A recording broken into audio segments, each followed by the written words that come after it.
Limited to conduct prospecting activities in December 2017. Unique Star Point Company Limited and Heritage Imperial Company Limited belong to Emmanuel Donald Intua and Reynolds Kwabi. Contrary to mining regulations, what was supposed to be prospecting and reclamation of the Apamprama Forest Reserve turned out to be active mining of the reserve with over 18 excavators and a number of bulldozers.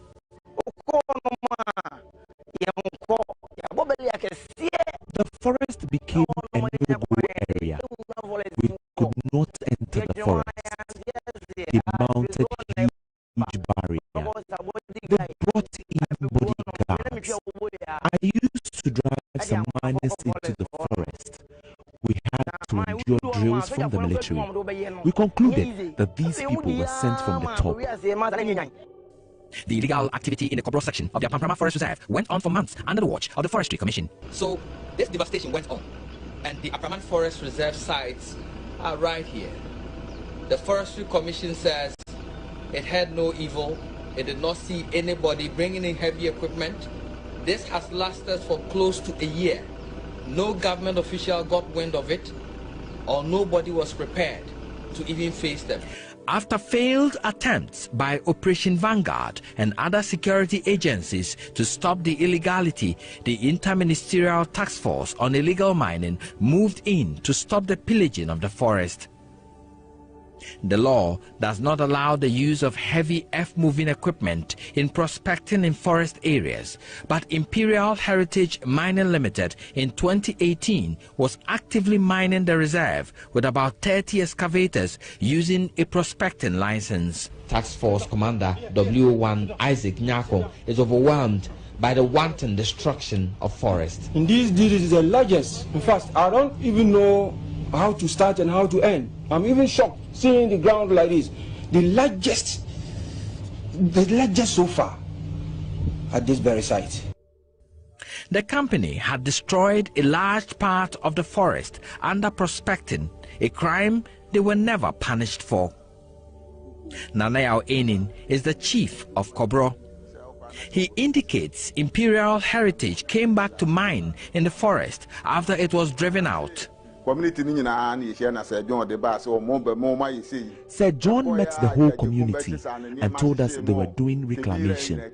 But in the end, when they mined and Ajukum burnt his machines, he came back to mine in the forest. The soldiers and the Forestry Commission know he came back. In 2021, Imperial Heritage was back mining in the Odaho section of the Apamprama Forest Reserve, this time with a mining lease. This was at a time when the Minister for Lands and Natural Resources, Samuel Abujinapo, had declared forest reserves and water bodies red zones and restricted areas where no mining should be allowed to take place. We are pursuing that strongly. The minister also instructed the Forestry Commission to desist from issuing forest entry permits for purposes of mineral prospecting or mining in any forest reserve. But in 2021, my team met Imperial Heritage Mining Limited and its Chinese miners mining the Odaho section of the Apamprama Forest Reserve under the protection of over 30 fully armed military men. Sometimes we don't do things like that.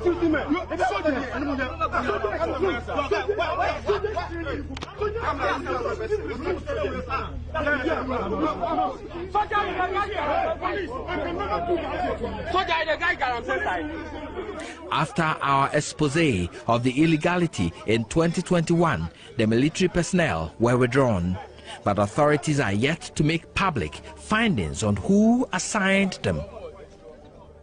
The chief of Kobro, Nanayao Enin, narrates how he and his elders were treated when they confronted military men who besieged the forest to protect other miners in 2022. On Monday, I, my linguist and some of my elders took a trip deep into the forest. We met a barrier manned by armed soldiers. This was in 2022. I introduced myself as the chief of Kobro and caretaker of the forest for Bekwai Paramountcy. I told them we've noticed some activity in the forest. We demanded to see their documents so we could inform the king of their presence. The soldier called the owner of the mining site on phone and told him of our presence. His boss told him to ask us whether the forest is owned by the government or the people of Kobro. We couldn't challenge the armed soldiers, so we left.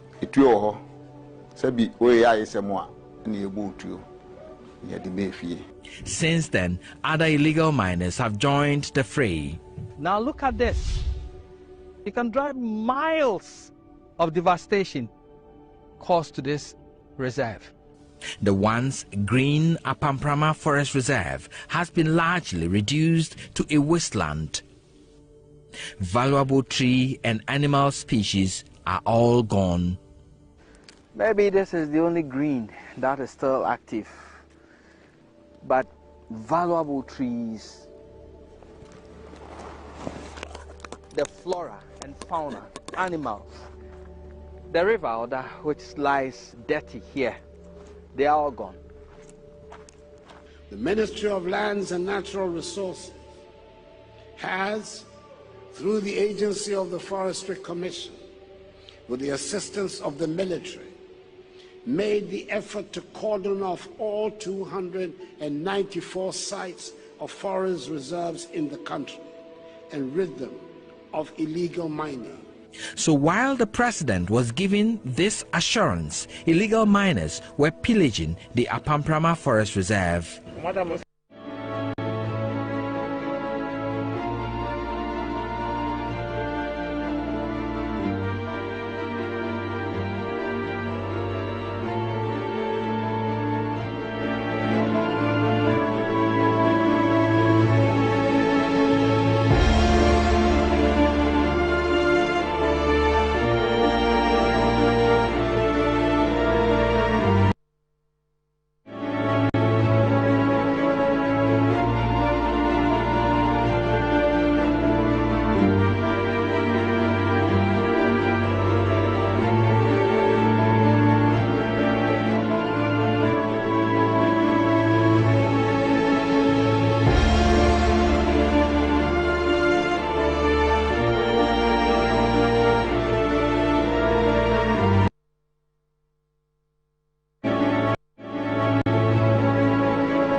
We need help. Look at our houses.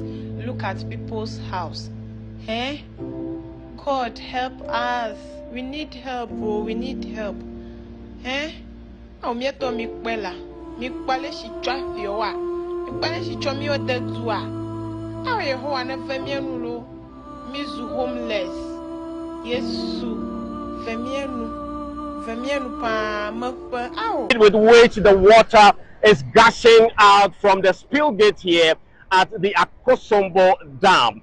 This is what the Water River Authority and engineers have been doing since September, because according to them, the inflow of water from this side of the dam is increasing by the day, and so they need to do this particular important exercise to safeguard the dam. And indeed, you have seen videos of how this situation is affecting those downstream in about 9 districts across the southern part of the country. And according to engineers, this spillage that you're seeing will continue until the inflow of water from upstream reduces. And according to them, based on what meteorological services have been telling them, this will continue for a number of days. But they are hoping that by next week, the pressure from upstream would have reduced so they can also go ahead to reduce the spillage that you see. And so this is the situation from the Akosombo Dam here in the eastern region. It's actually a situation that we cannot handle immediately because of the inflows up north understand from Burkina Faso area or down to Akosombo Dam, and it's beyond the control of VRA, which means that to protect the integrity of the dam, some level of spillage has to be done. We are hoping that, per the briefing from VRA yesterday, we are hoping that in the next 2 to 3 weeks, the water should recede. But apart from that, it means that once the water keeps coming, to protect the integrity of the dam as well, they will also continue the spillage. Many residents in the 3 North Tong districts and Anglong of the Volta region have been affected. According to the Member of Parliament for North Tong, Samuel Okujitua Blakwa, properties worth millions have been destroyed. In his tweet, he urged the Volta River Authority to ensure all those in affected areas are relocated to higher ground before carrying out another round of discharge. The flooding of the substation and its environs has been occasioned by the controlled spillage of the Akosombo Dam by the Volta River Authority. The situation has compelled the Ghana Grid Company Limited to shut down its substation in Sogakope. The Volta River Authority, in collaboration with the National Disaster Management Organization, has offered relief items to communities affected by the spillage of water from the Akosombo and Pong Dam. What? Look at bro's face, please. Look at. Hey! What? Hey! Look at this house, Odai.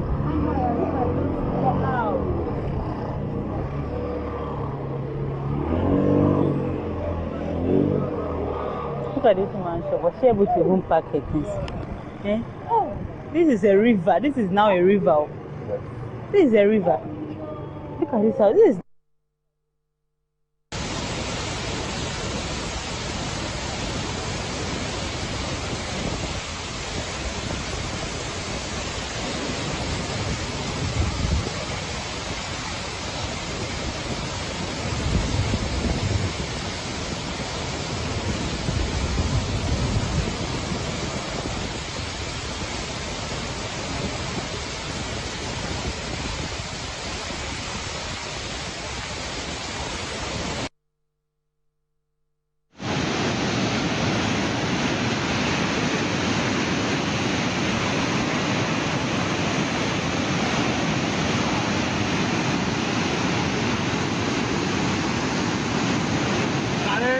It's a history file. I'm going to see that. Wow!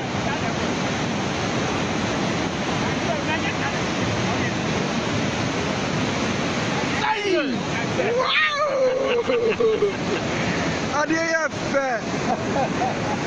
Yay! Photo video. Mr. Video.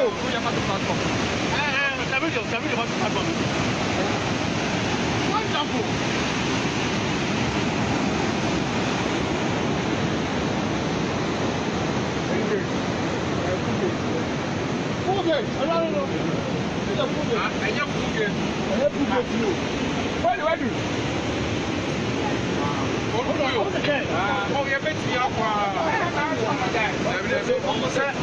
I mean, I'm sure says above the water level.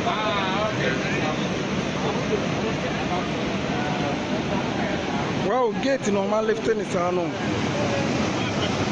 This is day 1.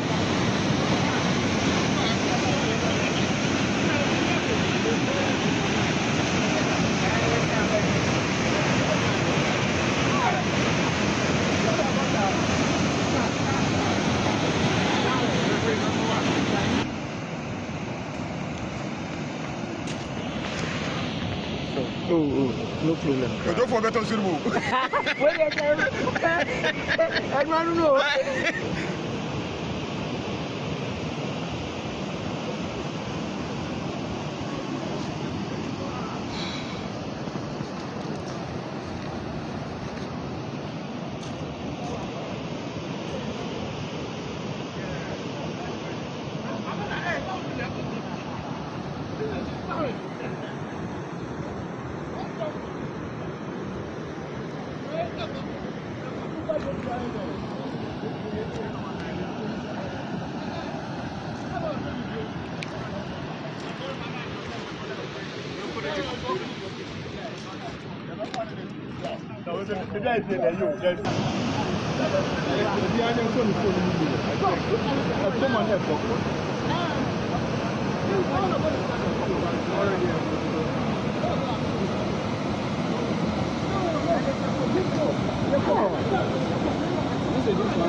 Before you said that, let me see.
Many residents in the three North Tong districts and Anglo of the Volta region have been affected. According to the Member of Parliament for North Tong Samuel Okujetua Blakwa, properties worth millions have been destroyed. In his tweet, he urged the Volta River Authority to ensure all those in affected areas are relocated to higher ground before carrying out another round of discharge.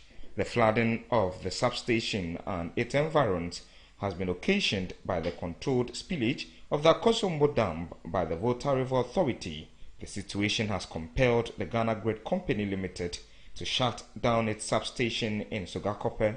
The Volta River Authority, in collaboration with the National Disaster Management Organization, has offered relief items to communities affected by the spillage of water from the Akosombo and Pong Dam. Since about 96 that way. It's a seasonal thing, but coming every seasons. And from June that way it's come. When it's come like this, our schools have been closed. People have not have chance to go to school because it crossed the school road side, so the people cannot move to the school. So we close the school down. As we just stay to manage. When it goes, then we start our jobs activities. Yes. When it comes, it takes about 3 months or 4 months. We have become miserable. We can't even sleep over fears our houses may collapse. We just stay up all night.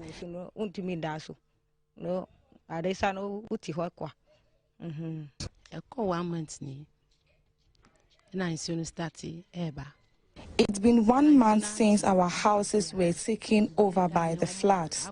We need help. We are suffering and we are looking up to God.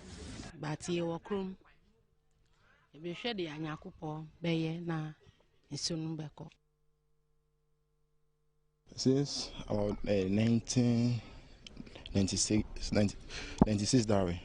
In the three North Tong districts and oh God, we need help. Look at our houses. Look at people's house. Eh? God help us. We need help, oh, we need help. Eh? Oh, me to mi kwela. Mi kwale shi traffic wa. Mi kwale shi chomi o detua. Awe ho ana famienu lo. Mizu homeless. Yesu. Famienu pa mafa.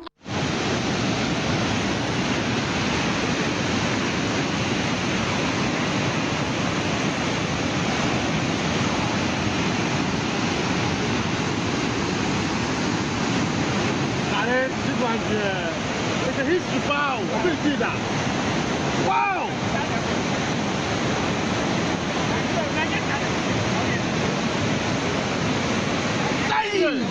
Wow! fair. Yay! So take a video. Me take video.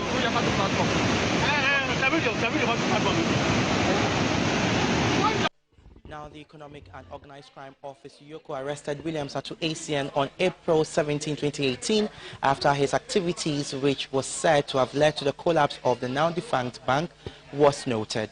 His arrest was to assist Yoko in investigating into circumstances that led to the collapse of Capital Bank, which he founded himself.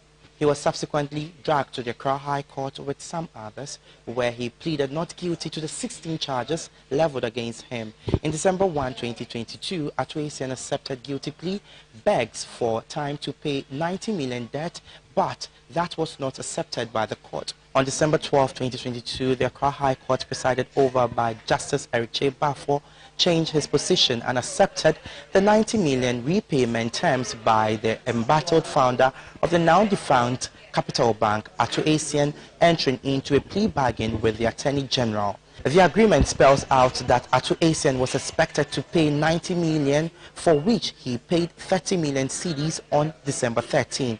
He was to pay the 60 million remainder in 3 equal installments in 2023. That is 20 million Ghana cedis by April 28 and another 20 million Ghana cedis by July 31, and the last 20 million Ghana cedis by December 15, 2023.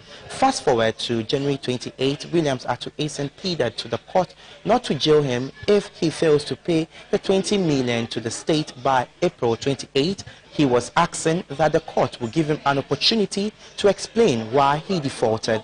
On Thursday, October 12, 2023, the former Chief Executive Officer was sentenced to jail for failing to meet payment of the restitution debt.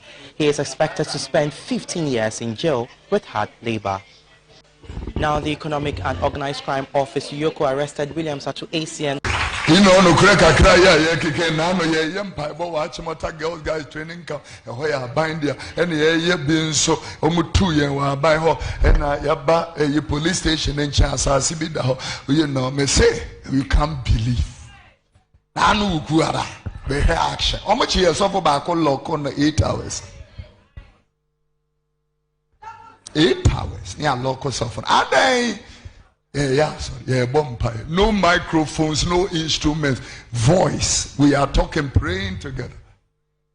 I'm telling you. The woman made a mistake. You know, I had put up a little meeting together, all the people who are witnesses, including their own. And I said, listen to the conversation. See, I hear a meeting. Their meeting is here. I'm saying, maybe I have a petition bar by the police people. They have a petition bar. They have did in disturbio empire bokakra. I didn't kufi udro kano krechre abai asa. I'm catching saying, release the young man, and also a chinchang. Yachiru be a bill near mano. Money bill man fanning and also a silver print. I'm so right. A baby ambassador, you know. I said, Paul Mokra, Chiomugu, if he has it. I will at you if he has a Dao Kakra. Dao Kakra. Pia Nipa Begu Betra. Kokoli Bunipa da form no. And you ferry. And you ferry. The motorway in a Kawansam last week, I'm going to say it again. Concrete road, it tunia pacha, the Alfred Kotare. Unnim nyansa kura na de no aye de aye no fa no aye Huh? We have a whole institution for roads and highways. Where are the engineers? Concrete road, what I did in building technology, concrete roads, the expiring date to show. Expiring date, we need to strip the surface and do an overlay on it again. And nothing now, iron rods, a blinding work on it. By engineering, we strip the surface and put one there. Ghana angwani roads, to 2 asphalt are no market to abroche to 2 asphalt, you can recycle, you can noa. And make it part of the road, and put an top lay on it. Shed your motorway. Namo toge a scammer, a dining at Tama gay, a conway gin, and him no soon if keys can see as some children painful because I scared and wood.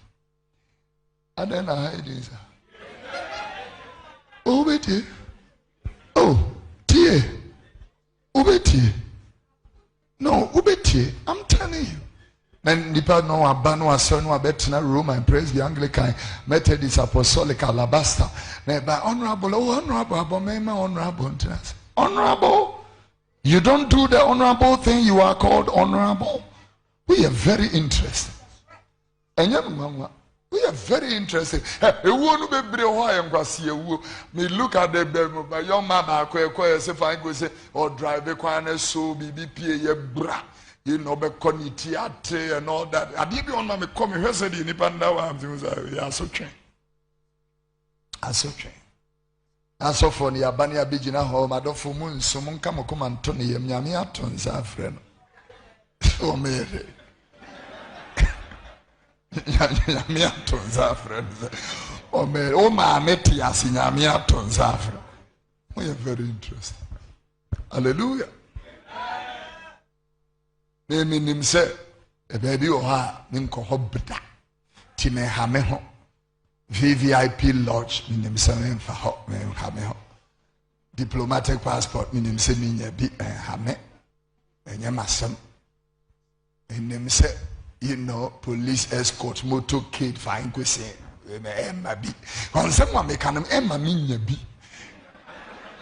Emma means the man Hame. And family, Yamasam. You need to cram me here, Mutuke, me abo come, Abeka boy, made the motorcade. May come cratch of fat. And Lumum, dear, maybe we are free, or may you not drain such a what drain. I sat and very free. Yeah, call Ako Piketty on the office of the former president. Na matete say DC for fiande boys be and then I want church letters say see wa there will be showdown. I want to say showdown be organic. Na men kasa keke because if ya oti kroma so ni de betumi aye let my vote count alliance ye na e di animu. Yeah, na nie dia ni because ye showdown. Ye be che show na no mko ye on demonstration. Threat. They have threatened me. Almost statement wrong kind biana. They have threatened me. Say me ba me for funda camera. My ready and I will show them showdown. So we are member with boss. Yeah, they are law-abiding citizens. We are going to picket at the office of the former president. We are going there to picket. No be so a bema pa or boss in between their legs. I'm daring them. Servia, me use platform we they send the signal to them. Abaweba no okọ abanya waba wadia santiman hwamo pai akufo adu aban yeke admaifo na ewo ho ebru 2000 empimienu ene wokọ ho a nipa miensa pe ene wo ho now omo ye adwuma no a bonisi 60% 40% aka ewo se aban ehwe no wie adenti na aban agya central market ho ura ho sisia ho nyina fuura enkrantie ni nkusie na agye ho afa adan akufuado when na udi ja santima san wako de to sumielu Kumasi airport omaye Kumasi airport 80% aka 20 pe akufuado uko wuja no ho saa na kwasemni woni wa ban One yard, ya crack. Metamakati da ho, asante fo mo o mayimu. Ye wura kufa ni ma wo mo ni ye ni yiye. Tumu hwe ni yiye, ya kwa ne body agu, kan ne kwafa body aba, e kwa ne wai, na kan na kwafa body na ba. Enuane aba, ye sramo, ehwe fa ne ye fa, ensuo mu nam, de de to petrol to di konsuo so. Eno card ye bi, ene ye to, e wa bra ne ye fra bi, ene ye de oni nyina, oban ba so wajai, wada wo ma ye srawo kufu ado, wada wo ma. Wono moafo nyina ye dwa no ye sewa nyumanimu ya sabra ho ne besima ye se wo sima ye dia na ye sramo bu brekira mo se bu bebrekete no e ma so ati tele se mo ye kumati ma ye nia ye ma mo kwan e ma mo bebrekete no samu ye kumasi apani nyina ya kekan eboa ye ba so ba ye ma ye dia ene na dia mo kan ebebe mo amamo enti sade a ye dia ye so ye sesam ye be sesam etu se ye dia ba ye no wanyi ye ye pese e ka bibi che papa na na kufu ado ne na beti ye che se bibi bia ye bia no asantema titiru pa so mo ba abepre frankatu adwumadie na asantema titiru pa no mu gina so mo gya asantema ato no sa ye wura ne ho mete ene ye wura first no de ka ko ba bia hu a enu minute ba bi mikro mo ye breman enu minute no adu enso so se ototo amena mu ye wura ene ye asantema ne kumase market fo adwadifo ye se ye ntiase na na akufo ado ye sere no ye pana transfer na 4 November no beduru ho no no eni obi na ebe che obi ba yenhwe afia ye wom ya ne bosomi etosomi ensa ne de etosu dunum ena kagetia efa baabi eja eto honom no ye mampanyimfo aso ete empanyimfo bai edwani eba behwei bosha ahodo pi ena ekoso nanso ebepem nne adwadifo a won efa eja eto ho no ye musa se wasetena mu won dwadie mu wadidie mu wonaye mu mpono etesen empanyimfo ato yen ajeje mu omampanyina bedi akire tutu na namo ba ha ebebo anohoba ahodo pi se obeboa ama ya kekere faako a eja ato no ebepem nne ya to fasuo atwa ho ahia bibia enkoso ewo ho nanso yenya saafo yi bi amampanyina edi akire a opre NPP emu se yemma no franka tubre edibia na omedi amandwoko nanim enkrofo eba ha last week ebe share adwadifo bi achi se bibia ekoso wa bra entesa adwadifo a omofa hye no won asetena mu etesen won dwadie mu etesen omampanyina bedi akire bo a obehye no yenhu bibia ewa ha yenkoso ne emu se ye ho se efri bra kagetia ehye no da ben ena mpanyimfo aye krado se womo beba besiesie ede amayen eno eda nchen a ye tonkra ede ama omampanyini akufo ado ene na bedi akire Mahmoud Bawumia se ye adwadifo aye wokuma se de ye ka ama obi ate ase se ye nta obi achi na emom ni obema asanteman enkoso ho ahia no na obema Ghana man enkoso ho ahia no no wono ene ye beto na ba yaba ede amano na yehwemu na yehwe sa enkrofo ya yenim nipa odwene asanteman ho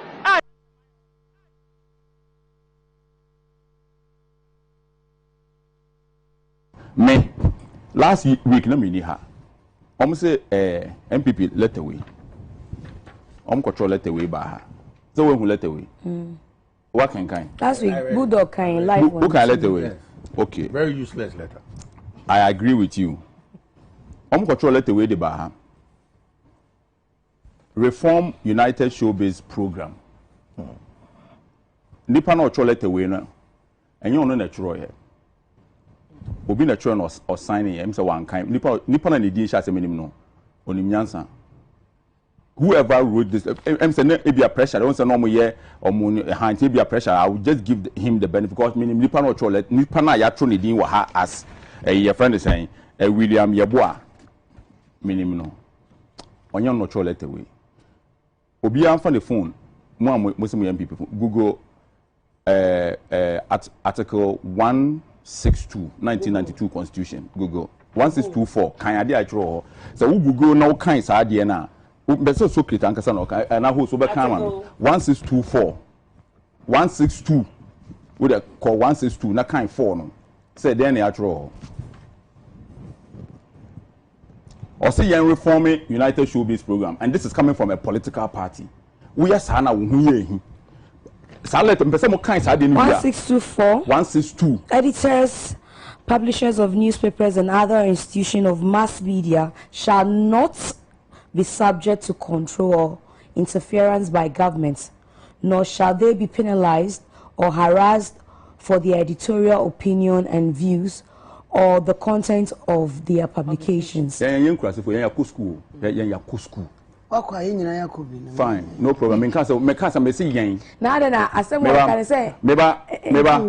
This for now kind no kind of speed. But some kind Ghana 40 as now say nipa no kind let away no or troll how they do it. This is a political party telling us to reform this program that we do.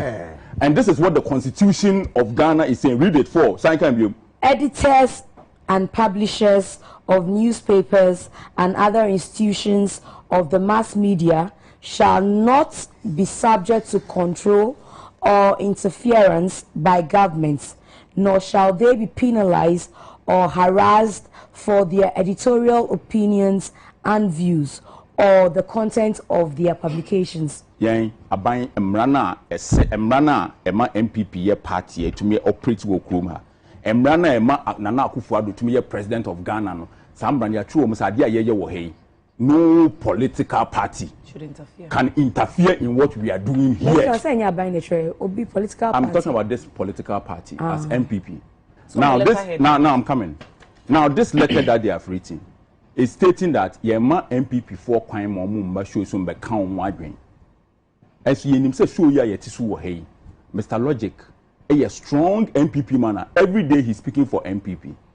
But you know the reason why Omo complain say MPP for Maha, because Mr. Logic speaks for Kennedy Japan.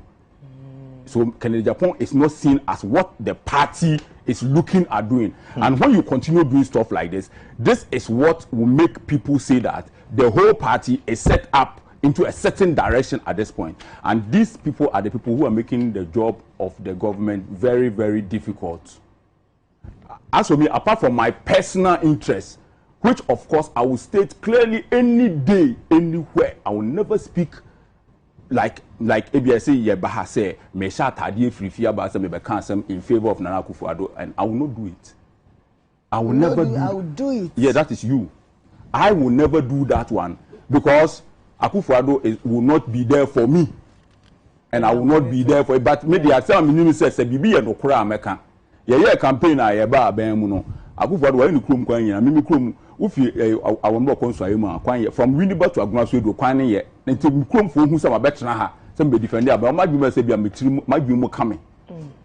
Nti no like me betena ha say me be kan asema ma aban no. Eno ye one. Number 2, you have an information ministry with 2 deputies. This government has an information ministry with 2 deputies. If you have an information ministry with 2 deputies, and you cannot sell what your projects and your programs, and you want United Showbiz as a platform for you, you have and the funny part is that the Ministry of Information has a government spokesperson at the Ministry of Information. You still want to make Kanwasema Ghana for 7 years. Apart from that, Obi Opebia no Onkofa report on presidential staff in 2020. Obi Opebia no, I'm sure Ade Ghana. But okay. Menche, Oko your friend saying, Oko your friend saying, chapter 14 of report we ade ayatro honi me kan 14 kakra bi me bubo positions bi achiro na mako 15 14 no ye wo ade ekura wo hefa okay, national report any I'm sure me space yo bacho meba yo so woko amampani atena ya enipa omo ho a edwuma omo beyama aban in terms of communication miami nua Jefferson Saki or your deputy director communication president secretariat Your deputy director communication vice president. Your deputy director communication president secretariat. What is the difference between the ordinary thief and a political thief? Number one, the ordinary thief steals your money, your bag, your watch, and your jewelry, isn't it? But the political thief steals your future, your career, your education, your health, and your business. Number two, the hilarious part is that the ordinary thief will choose whom to rob. But you are the one who choose the political thief to rob you. Because we choose them. We vote them. We blindly say we are not blind. Who is deceiving who? The ridiculous part of the whole issue is that we will fight to defend and protect our belongings from the ordinary thief. Is it not? But we fight each other to defend and protect the political thief. Is that not what we do? Thugs will be fighting themselves to protect those that are stealing our career, stealing our joy, stealing our health, stealing our success. What a shame. If you reach a certain stage in life and there is nobody who can look you in the eye and tell you the truth, you are doomed. And that is where our country has gotten to. We need to rescue this country. Wallahi. And I feel very terrible as a Ghanaian at this time. This country is in serious trouble, ladies and gentlemen. We are in serious trouble. We need to rescue this country, ladies and gentlemen.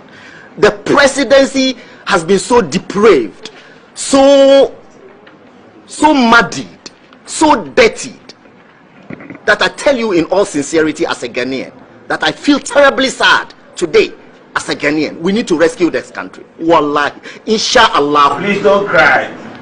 We shall rescue our country.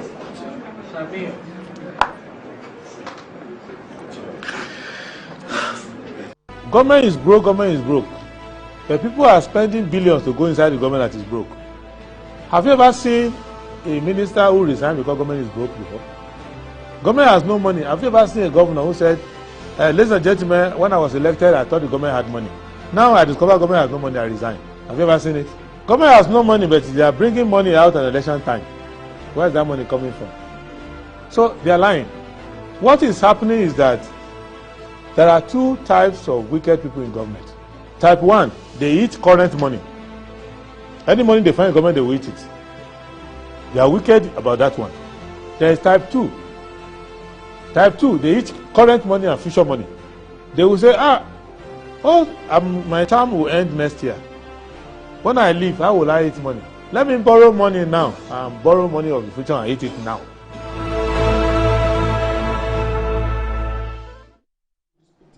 Right, hello, good morning and welcome to the show. This is Good Morning Ghana live on Metro TV. Guess what? It's a wet Friday morning. I guess what today's date is? Friday the 13th. Yeah, Friday the 13th. Well, it's the month of October and it's the year 2023. By His grace, we're alive and we're here with yet another edition of the show. Our gratitude to go to the Most High God for the rare privilege of being alive and, of course, the opportunity of having another conversation around the top stories making the rounds here in our dear Republic. I'll let you into our panel for the morning's conversation shortly. But let's take a look at the front pages of our newspapers. Daily Graphic. I think this should be about the biggest news in Ghana today or this week. Dam spillage wreaks havoc. Houses, farms submerged in Volta region and Eastern region. Economic activities grounded. Include provision of eyeglasses in insurance scheme. Ghana Health Service. Atuesian jailed 15 years. Ghana committed to strong reforms and growth. Ken Oforiatta. Ghanaian Times. Akosombo dam spillage. 7 districts hit by floods. Farmlands, houses, other properties affected in Greater Accra, Eastern and Volta regions. Ghanaian community in Israel safe. Foreign Ministry assures. Health insurance scheme hits 17.2 million membership. Atuesian jailed 15 years for stealing and money laundering. Theresa Kufuor's legacy worth celebrating. Daily Guide. Atuesian jailed 95 years for stealing. Neil Ante bows out of parliament. Economist pushes for mentorship program in universities. Leak tape. 2 cops admit voices. Bugri Nabu. Special prosecutor fights Cecilia Dapa's judge. New Weekend Crusading Guide. President Akufo-Addo beseeched global community. Assist ECOWAS to fight terrorism. Capital Bank Atuesian jailed. Nidodu Clotte family has strong ties with Bransfield elders. NPA sanctions 7 OMCs for illicit fuel distribution. Executives of Jospon Group recognized at 2023 Ghana CEO Vision Awards.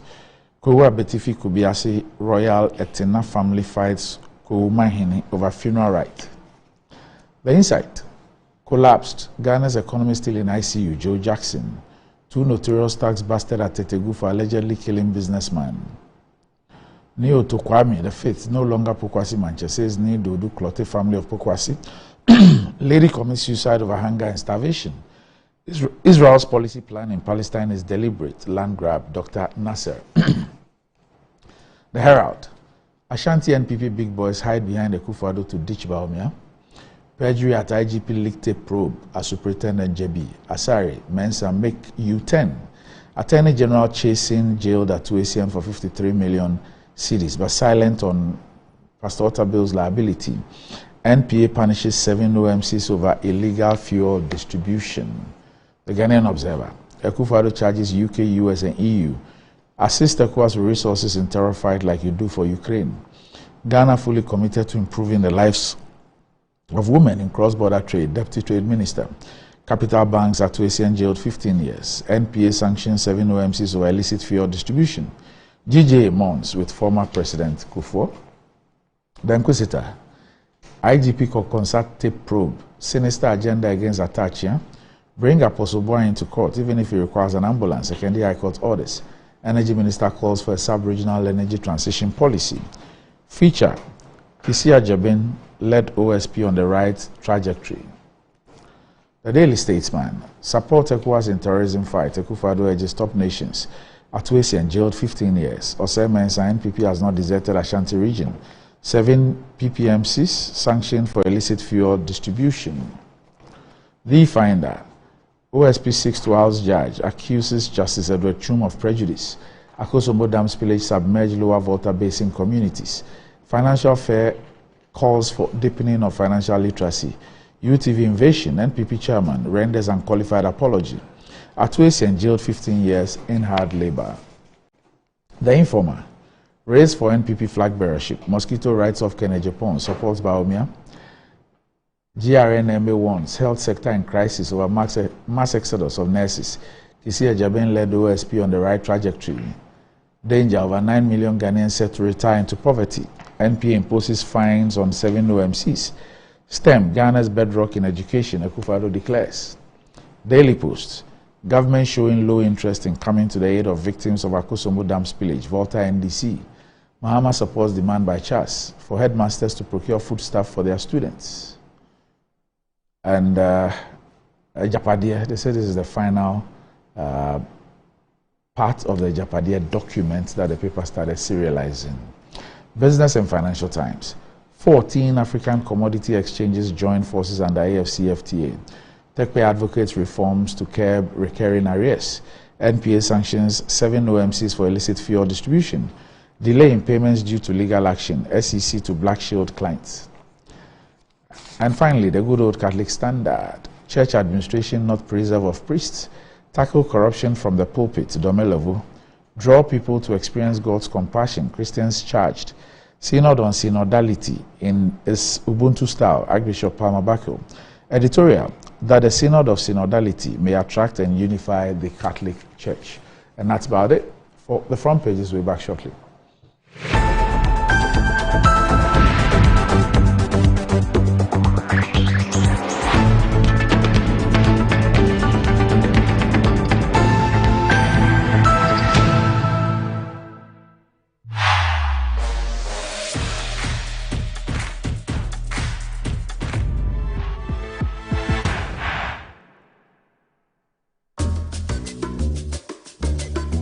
Pascal is showing his boss the efficient new technology they've installed. She is pleased, but now she's asking, why is that still there? Pascal explains that he hired a security guard to protect the data shed.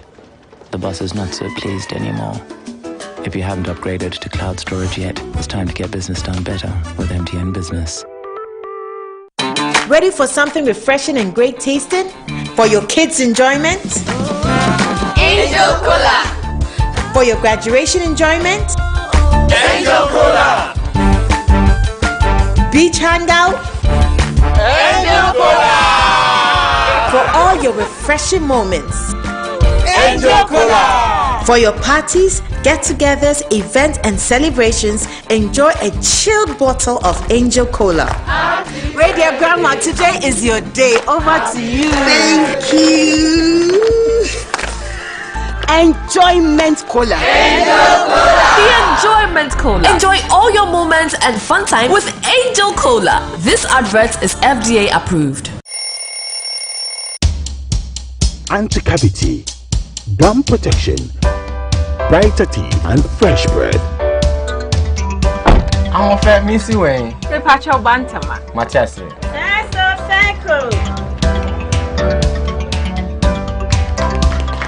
It's her smile, the fresh breath. Me Gidi said we use Cal 360 toothpaste.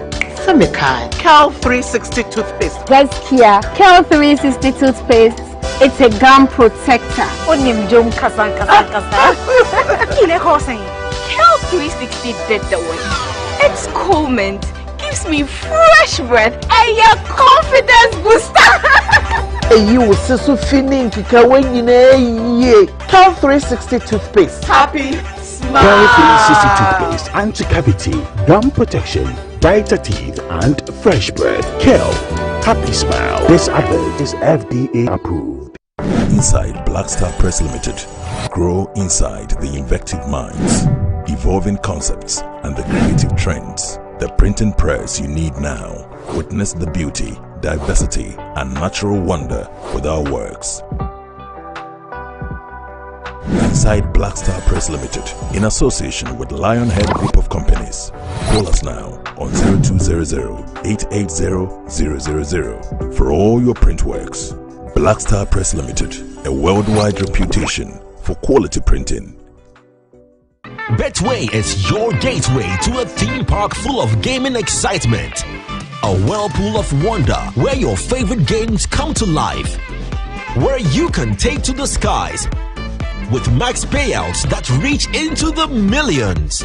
All in the palm of your hand. Visit betway.com.gh. Terms and conditions apply. Betway is regulated by the Gaming Commission of Ghana. No under 18. Bet responsibly. Betway. Bet your way. Enjoy the fruits of your labor, they say. But as humans, aging and physical infirmity stands our way of enjoying our mansions and homes. It often becomes challenging, if not impossible, to use our stairways day in, day out. With portable American pneumatic vacuum elevators, PVs, you are assured of unlimited enjoyment of your mansions and homes. It's a self-supported elevator for vertical movement of humans and goods at homes and offices. The original comes in 3 custom-made models with wheelchair accessibility. Call it luxury, but it's a necessary imperative for vertical mobility. Do not let aging or infirmity limit you. Get one for your easy vertical mobility at home. It's affordable and can be installed in just 3 days without modification to your existing building. It's however easier to incorporate it at the construction stage. We also have traditional Fuji elevators and escalators for your high-rise buildings and malls. Visit Lifts and Elevators Company Limited at Sakumono for your elevators nationwide. For free consultation to call or WhatsApp us on 0200-535-515. Lifts and Elevators, the elevator people. Everybody knows Acrobato, and if you know Acrobato, it means you know Endpoint Homeopathic Clinic. Endpoint Homeopathic Clinic is my pillar. Let's hear what others are saying about Endpoint Homeopathic Clinic. Who will be careful Endpoint one? Chese na me ankasa me period na se problems wom ntina ma wo ho idea ma me papa chese na nya asem ketewa na me coin point no mo hwe me modam no mo hwe bibia na so mo medu me fire no ene ma won kra me enu hofo kwa na mkwan mu a eba and everything yourself me ma me no adwodwo eda ho a wontumi nante ene ne ko endpoint o mama nu a ene ne ho idea watimi asori anante. That's endpoint for you. Hello. Ohwehwe what che okay a free bra wo di endpoint wa dance am me call you no me Johnson sema na enkoyie emfaso na maye me nyina na magina sebema na me be for there the one dey nyina jaresa. You heard everything. I have secret. Endpoint is my secret. Endpoint Homeopathic Clinic. I'm free. Hey, give it to me. Hey, man.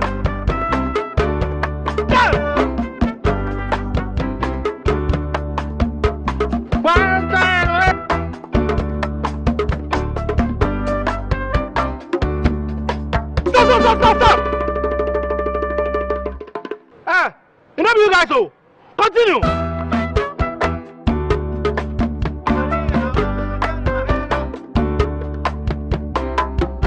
Prepare yourself to unleash even more moolah by staking from 1 Ghana cedi to 350 Ghana cedis. And you could win 26 times your stake on the exciting new Pick 1 game from Game Pack. Play by dialing *946# on all networks via our website or download the Game Pack app on www.gamepackgames.com. Choose your Pick 1 number from 1 to 36. Place your stake and watch our live draws on Adum TV at 9 a.m., 12 p.m. and 6 p.m. daily. Hey, live life like me with Game Pack. Game Pack, more moolah, more power. This game is regulated by the National Lottery Authority, not for persons under 18. Play responsibly. My son, there's more blessing in giving than receiving. When you fear for you and couple the makers in the pneumatological abrasion of the Lord revealed unto me this night that me and my household should go out into the world and bless the world. Makers Electronics Company Limited. I'm up to 67% discount. Our selected appliances. This is what I call quintessential immaculatability. The Makers Electronics Company Limited. Ewo Taifa Burkina Highway. Amasa Mainzongo Junction. Edike Pharmacy Dining. Oyer Fateman Boga Junction. Ashaman Valco Flat. Kumasi. Ahinema Kokobin. Asafu Buachi Hospital Junction. Takradi. Kuma. Number 9 Market.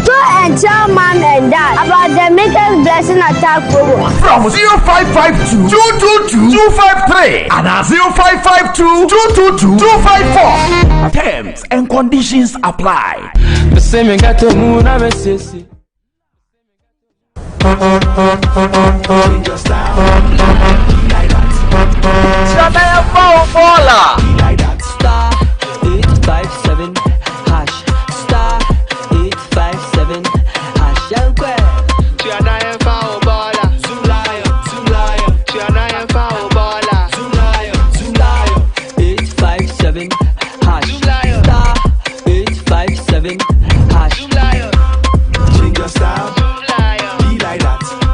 Change your baller style. Don't be like that. Zoom Lion is here for everyone. Pay with star 857 hash and we will come for your baller. Zoom Lion. Tiamian for baller wate.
Right, welcome back to the show. If you just joined us, this is Good Morning Ghana live on Metro TV.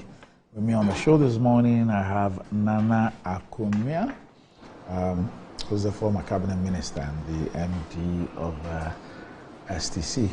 Nana, good morning. Morning, Randy.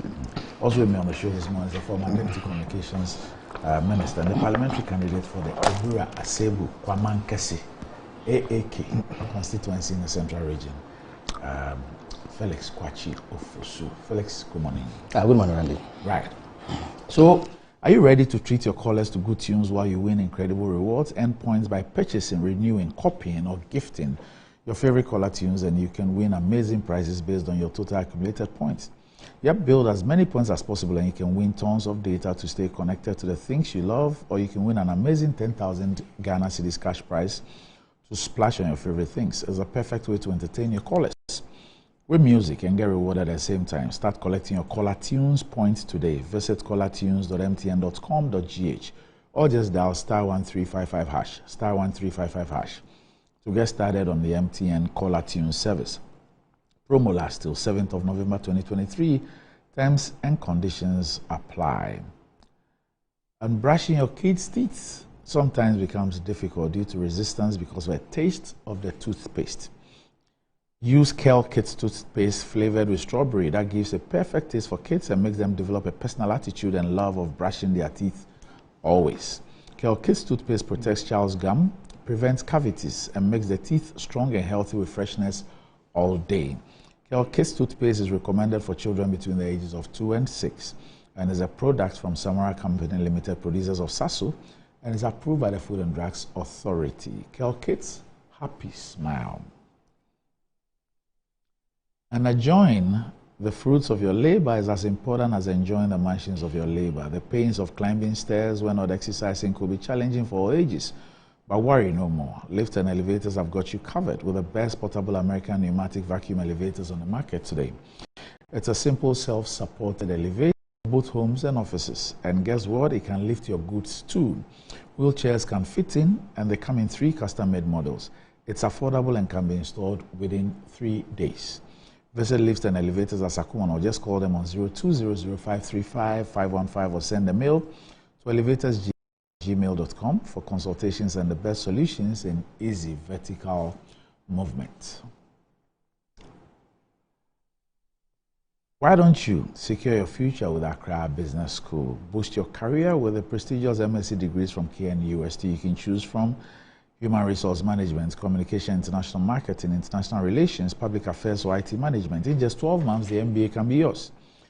Dive into the BSc programs in IT Security and Cybercrime, IT Management and Business Management endorsed by top universities in Ireland and Wales. They also offer flexible entry payment and learning options convenient to you. It's time to and take position. Visit www.abs.edu.gh or call the Accra Business School on 0263 888 555 or 0263 888 6. Or you can visit the school at the Spintex Road, Christ Square. Let Accra Business School elevate your future today. And wherever you are, wherever you go, whatever you do, whoever you are, drink Angel Cola, and that's your key to enjoyment. Angel Cola, love it. Ready for something refreshing, great tasting with excellent flavors? Onya, you've got varieties to choose from. Angel Orange for that special occasion, Angel Mango, Angel Peach, refresh your mood, Angel Apple Lime. Angel Drinks produce vitality and maintain fluid in normal balance. Angel Drinks, refreshing, invigorating, and exciting. Angel Drinks are produced by Adonko Soft Drinks Beverages Limited. Angel Drinks taste like our day and is recommended for all, including children. You can reach them on 0244-832286 or 050-787-8668. Okay. So, there is something that has been happening in the last week or so, and is actually wreaking havoc. And I'm sure for those of you in this part of the country or parts of the country that are not in the way of the Volta River, you perhaps do not appreciate what is actually going on. And I'm sure that for most people, what we know about is the Barry Dam. Okay, the Barry Dam. And anytime the Burkina Bay authorities open the dam or spill the water when it's full, the havoc that it wreaks up there. But it's right here with us, and there is serious havoc happening to 3 regions in Ghana: Volta, parts of Volta, parts of Eastern, parts of Greater Accra. And for those of you who do not know what it is like, we'll show you what is called a control spillage by the Volta River Authority. And then we'll also show you the kind of havoc that is wreaked, and the fact that Till date, for those who have been affected by this, there doesn't seem to be any communication from official dome with respect to the situation and what's happening to them beyond the announcement of the spillage.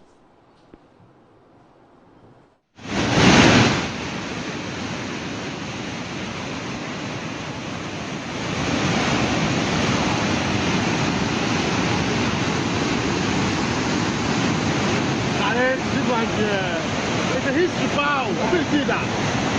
Wow!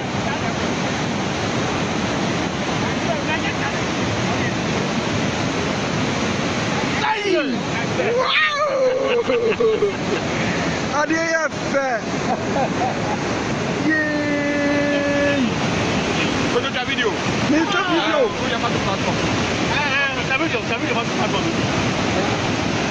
Wonderful.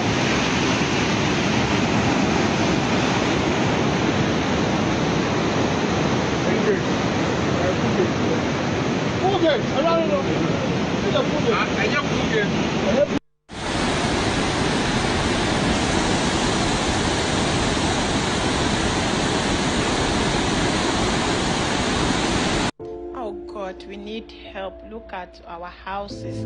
Look at people's house. Eh? God, help us. We need help, bro. We need help. Eh? Oh, me to mi kwela. Mi kwale shi trafi owa. Mi kwale shi chomi o dedua. Awe ho ana vemienu lo. Mizu homeless. Yesu.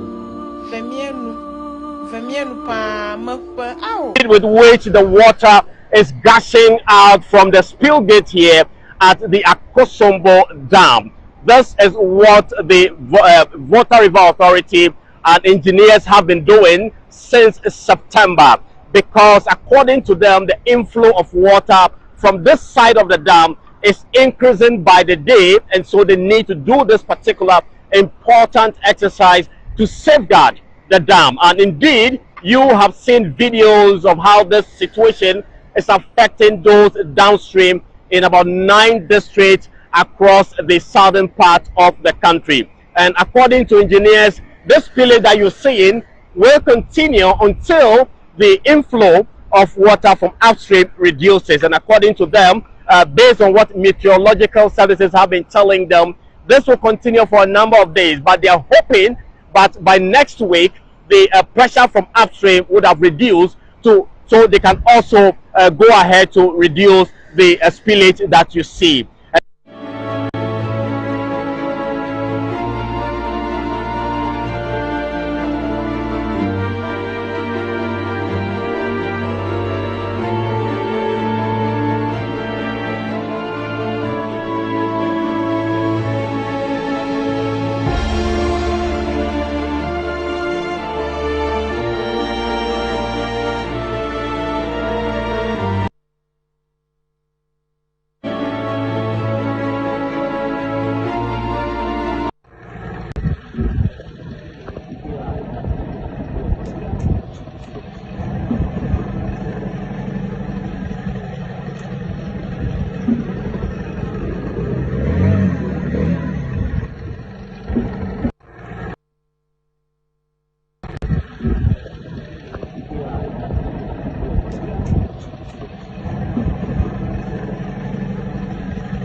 Many residents in the 3 North Tong districts and Anglong of the Volta region have been affected. According to the Member of Parliament for North Tong, Samuel Okujetua Blakwa, properties worth millions have been destroyed. In his tweet, he urged the Volta River Authority to ensure all those in affected areas are relocated to higher ground before carrying out another round of discharge. The flooding of the substation and its environs has been occasioned by the controlled spillage of the Akosombo Dam by the Volta River Authority. The situation has compelled the Ghana Grid Company Limited to shut down its substation in Sogakope. The Volta River Authority, in collaboration with the National Disaster Management Organization, has offered relief items to communities affected by the spillage of water from the Akosombo. What? Look at Prospect, please. Look at. Hey! What? Hey! Look at this house, Odai.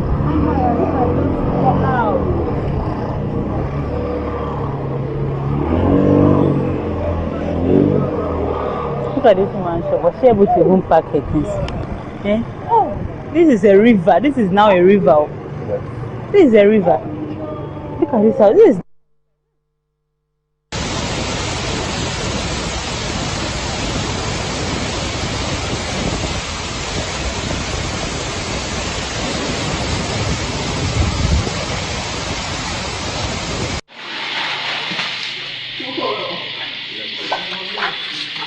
Bad man.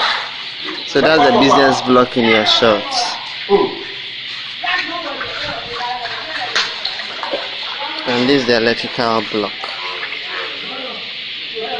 The water is at the entrance of the top. And when you get deep down there, where I'm pointing my hands at least you reach your neck level. Very deep. So I was able to convince the students to go back to their boarding house. I didn't, yes, for them to go to their boarding house. So I'm also following suit. Their lives matters. Thank you. Many residents in the 3 North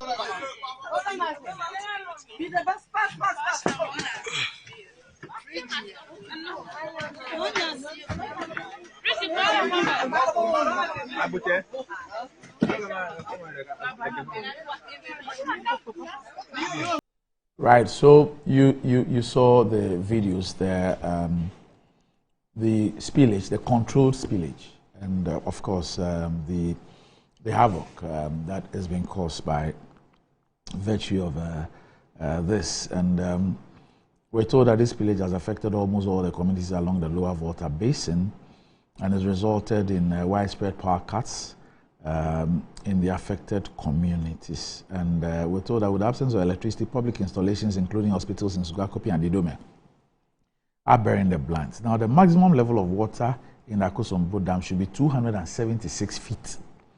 As of yesterday, the water level in the dam was 276.92 feet. Before the spillage, the level was 272.50 feet or 83.058 meters. And at a press conference at Akosombo Generation Station yesterday, the Deputy Chief of VRA in charge of engineering operations, Edward Obin Kenzo, explained that the spillage was necessitated by high inflows into the Akosombo reservoir, resulting in the water level exceeding its upper level. He said the spillage was to prevent the water from overtopping and compromising the integrity of the dam. This is not the first time the VRA is spilling water from the Akosombo Dam. And so for students of history and those who want to know, in 2010 was the last time we had a spillage. So it's been 13 years since we had one. Now, prior to 2010, we had one in 1966. So with the 2010 one, we had not had one in about 56 years. So 1966, 1966, 67, 68, 69, 1970, 71, 72, 74, and 1991. So 1991 and then what we had in 20, Sugakopi Beach, Holy Trinity, all of them are affected by this flooding. And there's been a lot of talk about what's actually happening to the people in this area. What's going to happen to them? And you see that many of them really have are in a lot of distress as we have it. And so you even have the Shao Sudoku area also affected by this particular spillage. So what do we do with this? Anytime there's a Burkina one, I mean, you see, we all complain, but this is what we are seeing. I'm sure that for many people, this perhaps is the first time. Even some of the workers at the VRA, they were. But it looks like any time we have quite heavy rains or the rains falling over a long period of time, these issues could be inevitable. But we see the havoc that is wreaked. I hear you want some election. Oh yes, it's not some election. The Ghana Football Association Executive Council election. The board of the FA. The members are elected. Yes. It's not some election. It's an election. Yes. So why is it not? Say I won an election. It's some election. Yeah. But why? What's the problem with some?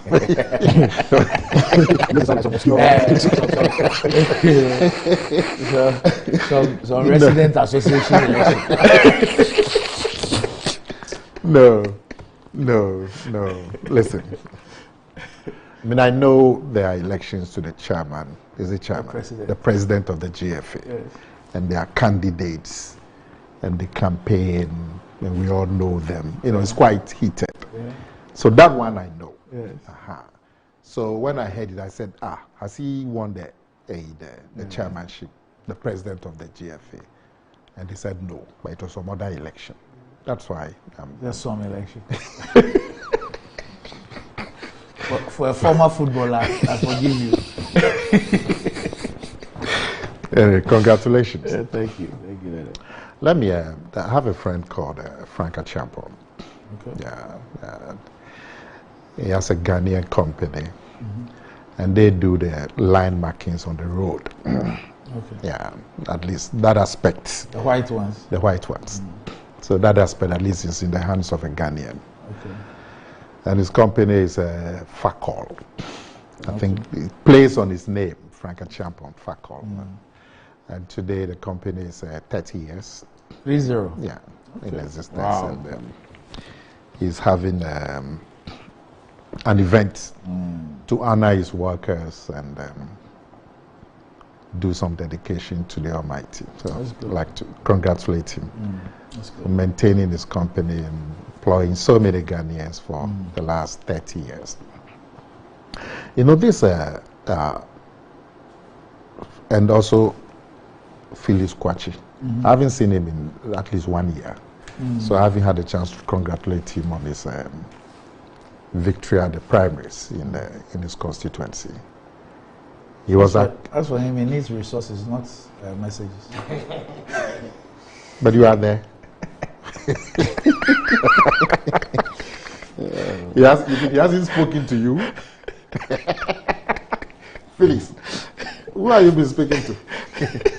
You know, I heard the person that he beat, accusing him of fraud and all of that. Really? That's for elections. You know, but congratulations for winning. Thank you. Primaries at Asebu. Asebu Kwamankesi. Randy, the flooding in the catchment area of the Volta River, I mean, it's serious. There didn't seem to be much warning in terms of publicity from VRA to sensitize the inhabitants downstream about the extent of the flooding and for them to take precautions. I didn't hear much discussions. In fact, the first time I heard of it was when the dam had actually been opened. So I was wondering if there had been adequate discussion and sensitization of the event. We couldn't, the people there couldn't have been better prepared, and also the national institutions like NADMO would not have been better engaged in terms of relocating and getting the people more prepared for the flooding. But looking at the scale of the flooding, It's very clear that this is unprecedented. Was that the last time we had anything close to this was 60 years ago? But I don't know if even 60 years ago they had to open all the gates. Yeah. This one, you could see the workers there themselves. You didn't have this number of residents and yeah. I mean the habitation people, wasn't like this. Yeah. And you know, there are 6. The gates are 6. Yes. And I don't think you've had a situation where all the 6. Normally they will open 2, 3, but all the 6 being opened is quite unprecedented. The problem is a bit ionic, but the thing is that if the gates are also not opened, it not only threatens the dam, but those upstream, they suffer. Those who are before the dam, they because of the volume of the water, because of the huge rainfalls that we've had in the catchment area, those upstream the dam will get terribly flooded. Then you open the gates, so those who are upstream get some relief, but then those who are downstream they get affected. But looking at the scale of the spillage, I think the best thing to do would have to have relocated the people, provided temporary shelters, and gotten them a place that they can temporarily stay for a month or so. Because even after the spillage, the water is not going to flow away immediately. It's going to be, the homes that are flooded are still going to be underwater for quite a while. It's a huge disaster, and at least we haven't heard of any deaths. Yes. Yeah, but obviously homes have been affected. I understand some buildings even collapsed. Yes. There are videos. You actually will see the buildings collapsing live. Yeah. It's terrible. And I don't know if NADMO is going to get the resources. So have there been temporary tents or something? I haven't heard anything like that. Not saying So the people whose homes are employed, where have they gone? To what? Friends and so on. And I hope that this would better prepare VRA in terms of management of this, in terms of dealing with the people and engaging with the people, and NADMO. They'll be better prepared next time, because this one is totally unprecedented. I don't think VRA themselves would have gauged the extent of the way the people will be affected, those downstream. And I suspect if there's some appeal for funds, it's a genuine case of people being caught unawares. I'm sure there will be a lot of sympathy contributions to help the people affected. When you have water flooding your home, I've had it once at my parents' home at North Condition. It takes days to get it, to be able to get the water itself and clean all the things in the house and get it sent and all of that. It's a terrible thing. And I wish that they do some appeal for funds so Ghanaians can show solidarity. Now, two things that all this water, even in the normal situation, the Volta Lake, the Volta River is such a huge river. And beyond the using it for electricity at Bo and Akosombo and Bui, 3 dams on it, the irrigation potential is totally wasted. And you have the vast Accra Plains, no forest, just savanna, and it's just grass. Huge. I mean, when you are traveling to those areas, you look to your left, you look to your right, for several kilometers. It's just plain grass. No food, nothing. And all you need is irrigation. And you get to Sogakope where there's a bridge over the Volta, and you see the size of the Volta River. Because after the Akosombo becomes the normal river, but you see the size of the river and the water just rushing into the sea. And you see the Accra Plains over there. And even for drinking water, you know, for the people in the area and for Accra and all of that. There's a huge potential that has been wasted, that going forward we need to look at. The use of the Volta River for irrigation and for drinking, treating it and making sure. I'm sure there will be several communities over there who don't have good drinking water. And what you need is just pumps and treatment to let it flow. The second one is I'm hoping that there will be a lot of electricity available. So the reliance on the thermals would go down, and this would affect, because hydroelectricity is quite cheap, and I'm sure that it will reduce our cost of generating electricity, and at least for the next few weeks, which should also be a lot of savings for the country. Now there's been a lot of issues, and for somebody who sat in cabinet for many years, I want to pick your brain on this. Now, there are people who say, okay, so let me put it this way. The issue of what constitutes a national disaster has come up.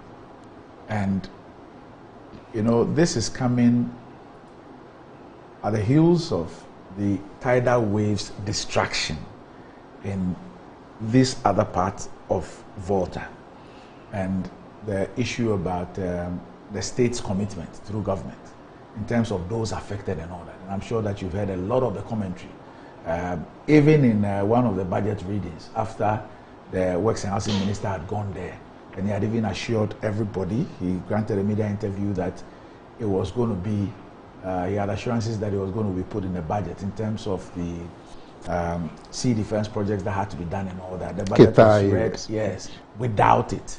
And there's been a lot of talk, and a lot of people have said that, look, we've been neglected and all that.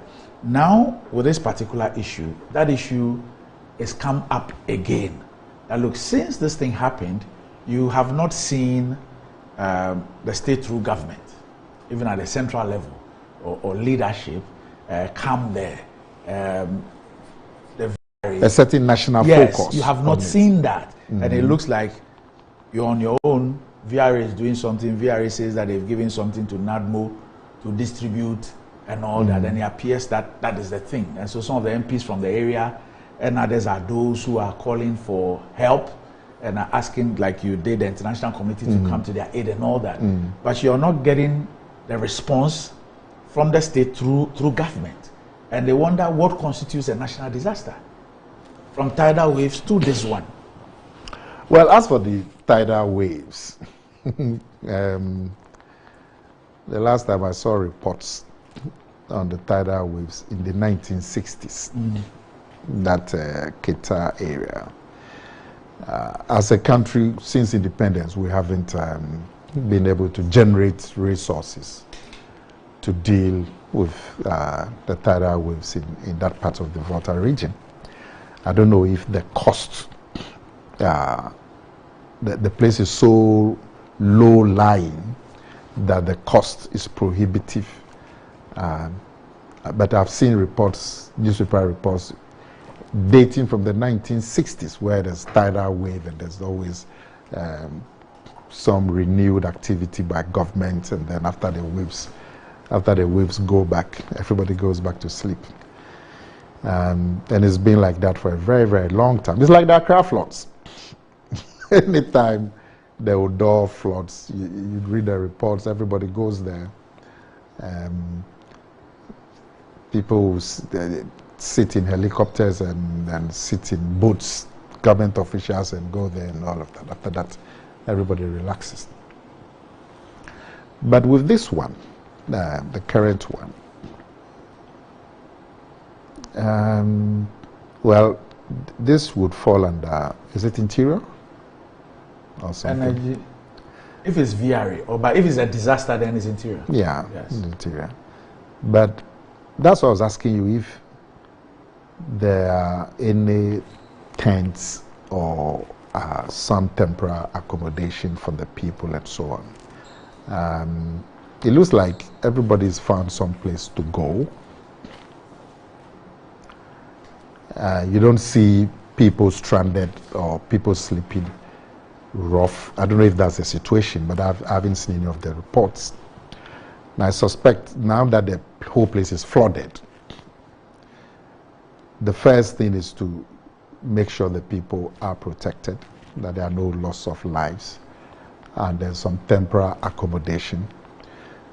I haven't seen reports of people being stranded and homeless in the open. I haven't seen the reports so far. What I suspect is that after the water recedes and people need to go back to their homes, they will need a lot of support because their properties would have been destroyed, and they will need support in terms of getting properties replaced. The houses will need to be rehabilitated. They will need support in terms of getting the houses rehabilitated and so on. Maybe there's going to be some response at that time. But for now that the whole place is flooded, the immediate thing will be to secure the welfare of the people. And I haven't heard, isn't that Okujato working in the yes. water there? This constituency is one of the worst hit. Okay. So, I don't know. After the water recedes, that's where the real show would begin.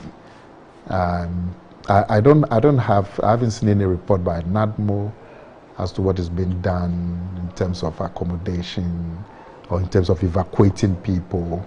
Maybe something is being done. There haven't just been the reports. And so we'll wait and see. Alex. Well, Andy, what you just showed is clearly a humanitarian disaster of unprecedented scale, at least within that area. As you indicated in your preamble, it is not the first time that there's been a spillage of water from the Akosombo Dam.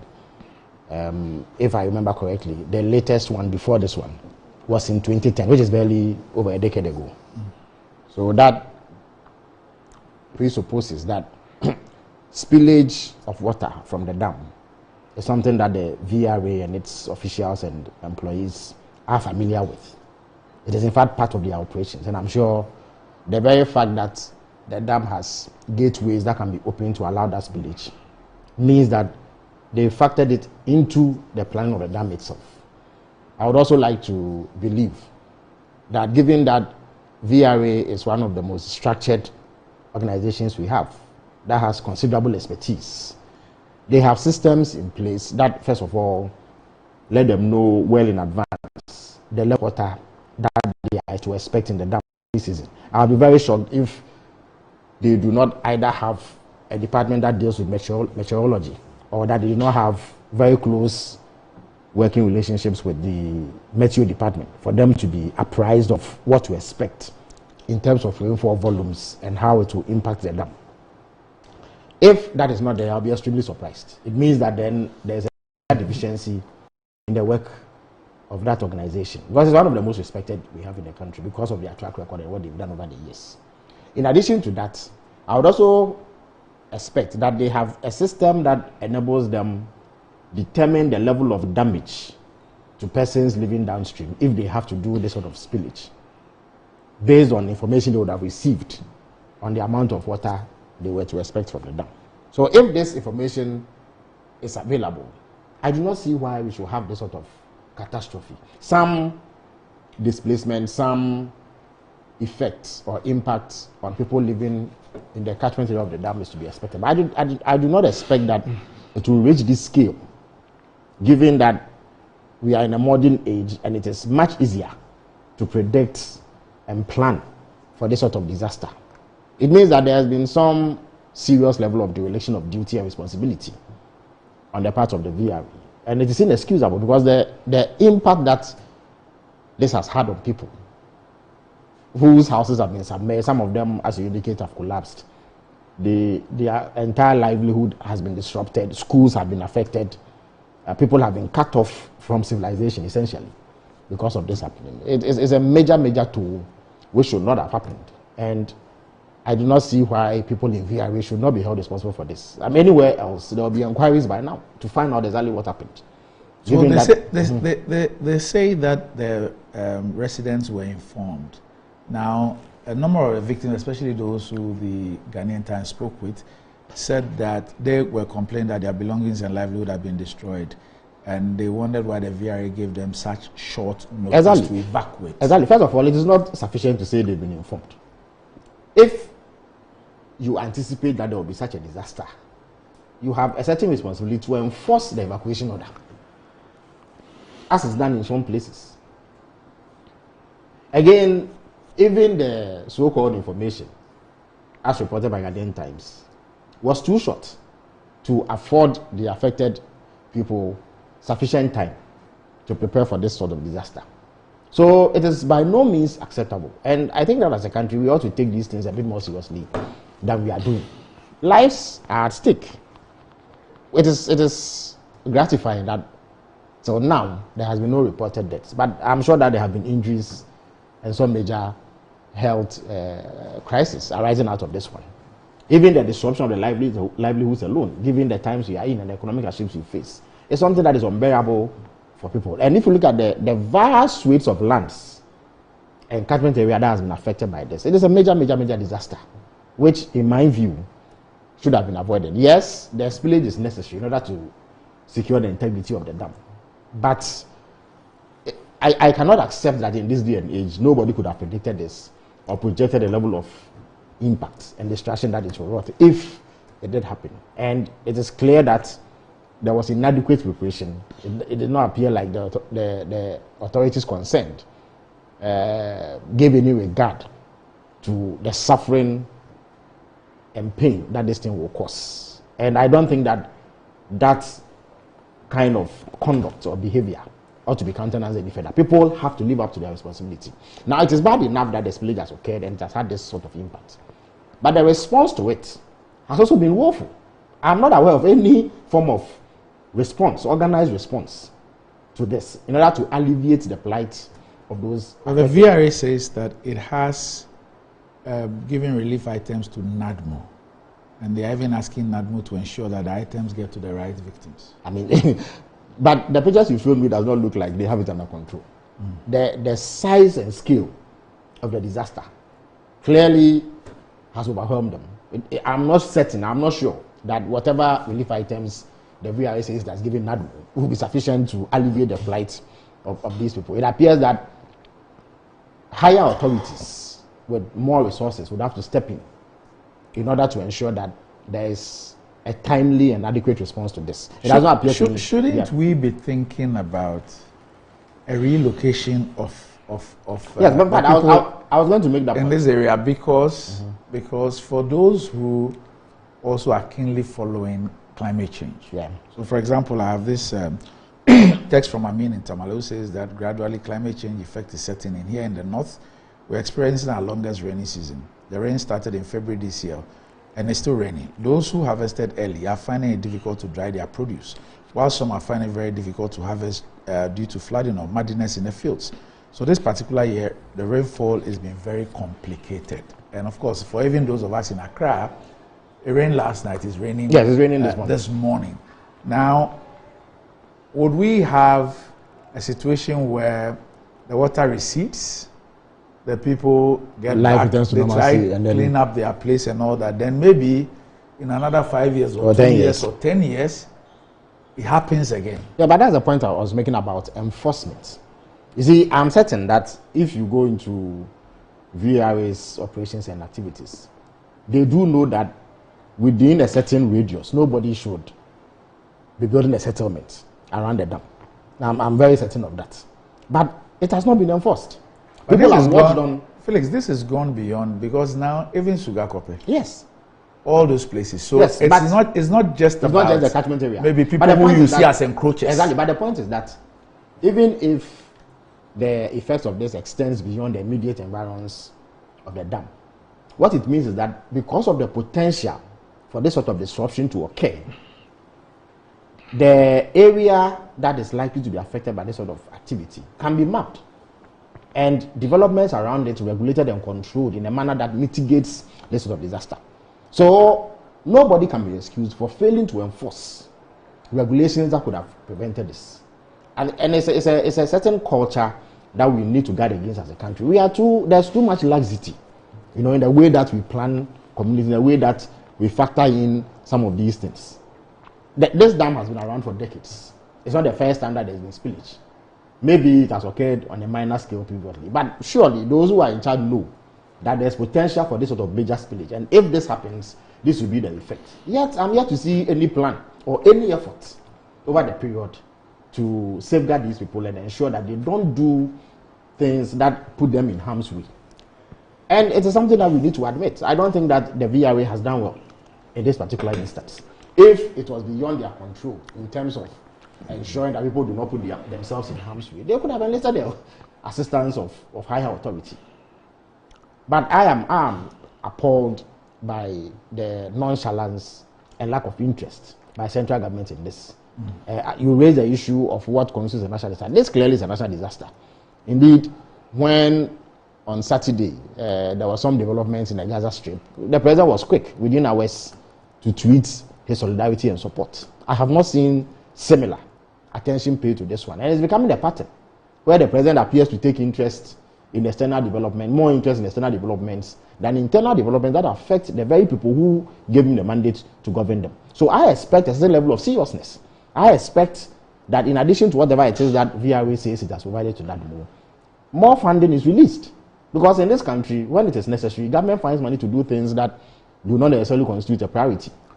And I expect that more commitment is shown towards the alleviation of the plight of those who have been affected by this particular disaster. But going forward, and we should do more, we should do far better as a country than we are doing now. These things are inexcusable. Look, there are worse disasters in other places, but the systems are managed so that the effects are mitigated, and it doesn't have this sort of toll on the people. I mean, I'm sure in a few weeks' time, the Bagre Dam spillage will occur.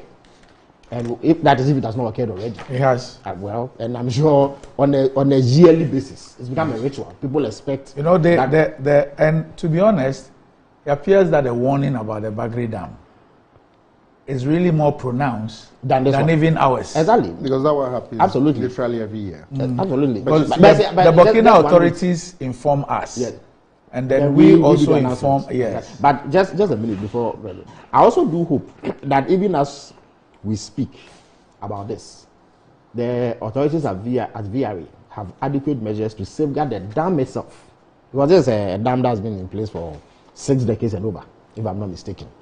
And given the extent of rainfall that we've seen and the spillage that is caused, I hope that they are not waiting for a much bigger catastrophe in terms of the dam itself giving way, and that they would take steps to guarantee its structural integrity so that we do not have any untoward development coming up. But we should do much better in terms of prevention and response to this sort of disasters as we go forward. Well, sorry. Felix said the president has not tweeted about or made any statement or pronouncement. Yeah.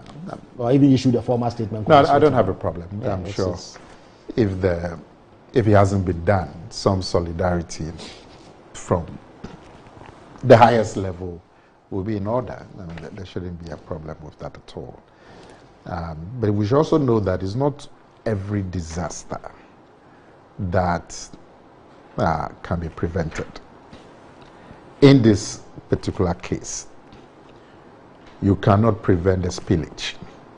The spillage has to be done.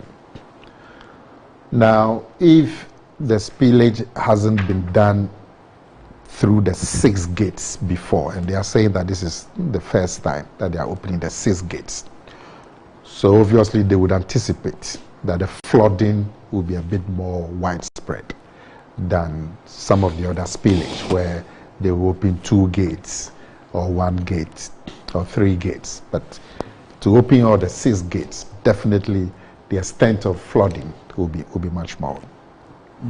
I think the immediate thing that has to be done is evacuation. You can't stop the water, but you can move the people. I'm a little surprised that there still seems to be people. I saw Okujeto walking in the water. Yes. And there were some residents around. They probably have nowhere to go. Yeah, but that's what should be organized. Yes. Because the flooding hasn't stopped. You can be there, the water will be at your knee length at 10 o'clock. And by 2, it will flood your whole house. Yes. Because the water is still coming. So I was a little surprised that people are actually, there's Okujeto sharing, I don't know what he's sharing, whether it's, and look at him walking in the water. The whole place should be evacuated. The whole place. And we saw the level of the water at roof level. And flooding of this nature, it can escalate very dramatically, very quickly. It will be at your knee length, you can wade through. And in another 30 minutes, it can go out your rooftop. And I suspect that we haven't recorded any deaths because the people have moved, whether on their own or they've been assisted. But the immediate thing is to organize temporary accommodation in far places, because you can't even gauge the extent of the flooding. And you know, in this country, maybe in many parts of the world, flooding that takes place like once in 20 years.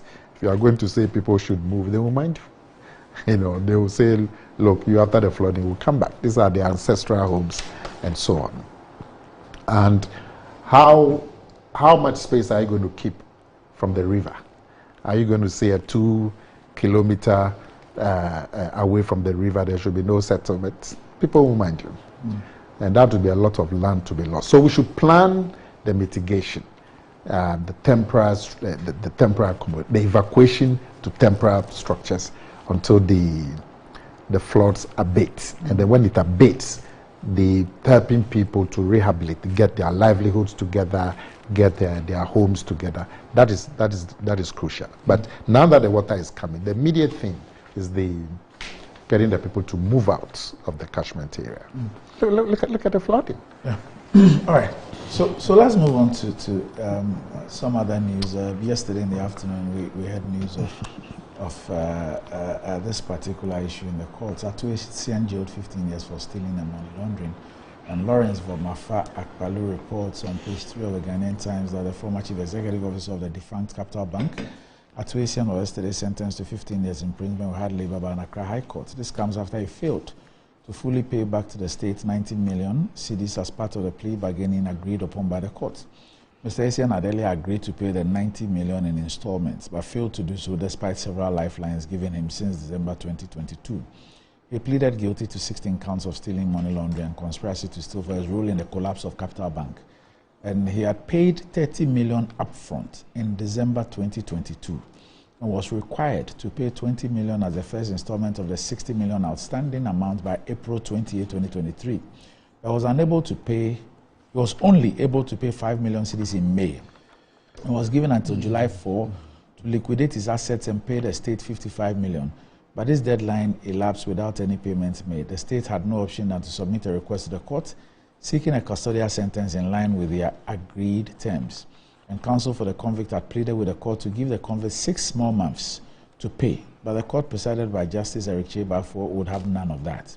Justice Bafo said if the convict was interested in settling the amount, he would have used the 2 months legal vacation period to settle the amount, which was the Bank of Ghana's liquidity support to the now defunct financial institution of which he was accused of stealing.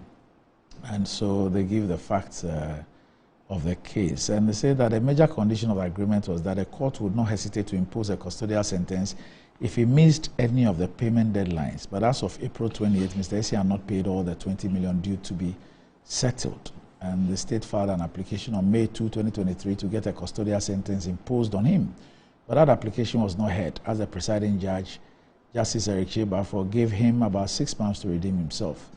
But the convict between January and October 12 had only paid 7 million cedis, in addition to the 30 million previously paid. With $53 million grace sum outstanding, and the judge, having exhausted his patience, allowed the state to move the application upon which Mr. Essien was sentenced. And so, for just a brief background, William Atuesian, Reverend Fitzgerald Odonko, and Teteneti, a former MD of MC Management Services owned by Mr. Essien, were charged with 23 counts of conspiracy and stealing from the 620 million Ghana cedis liquidity support given to the bank by the Bank of Ghana to enable it service its maturing debt.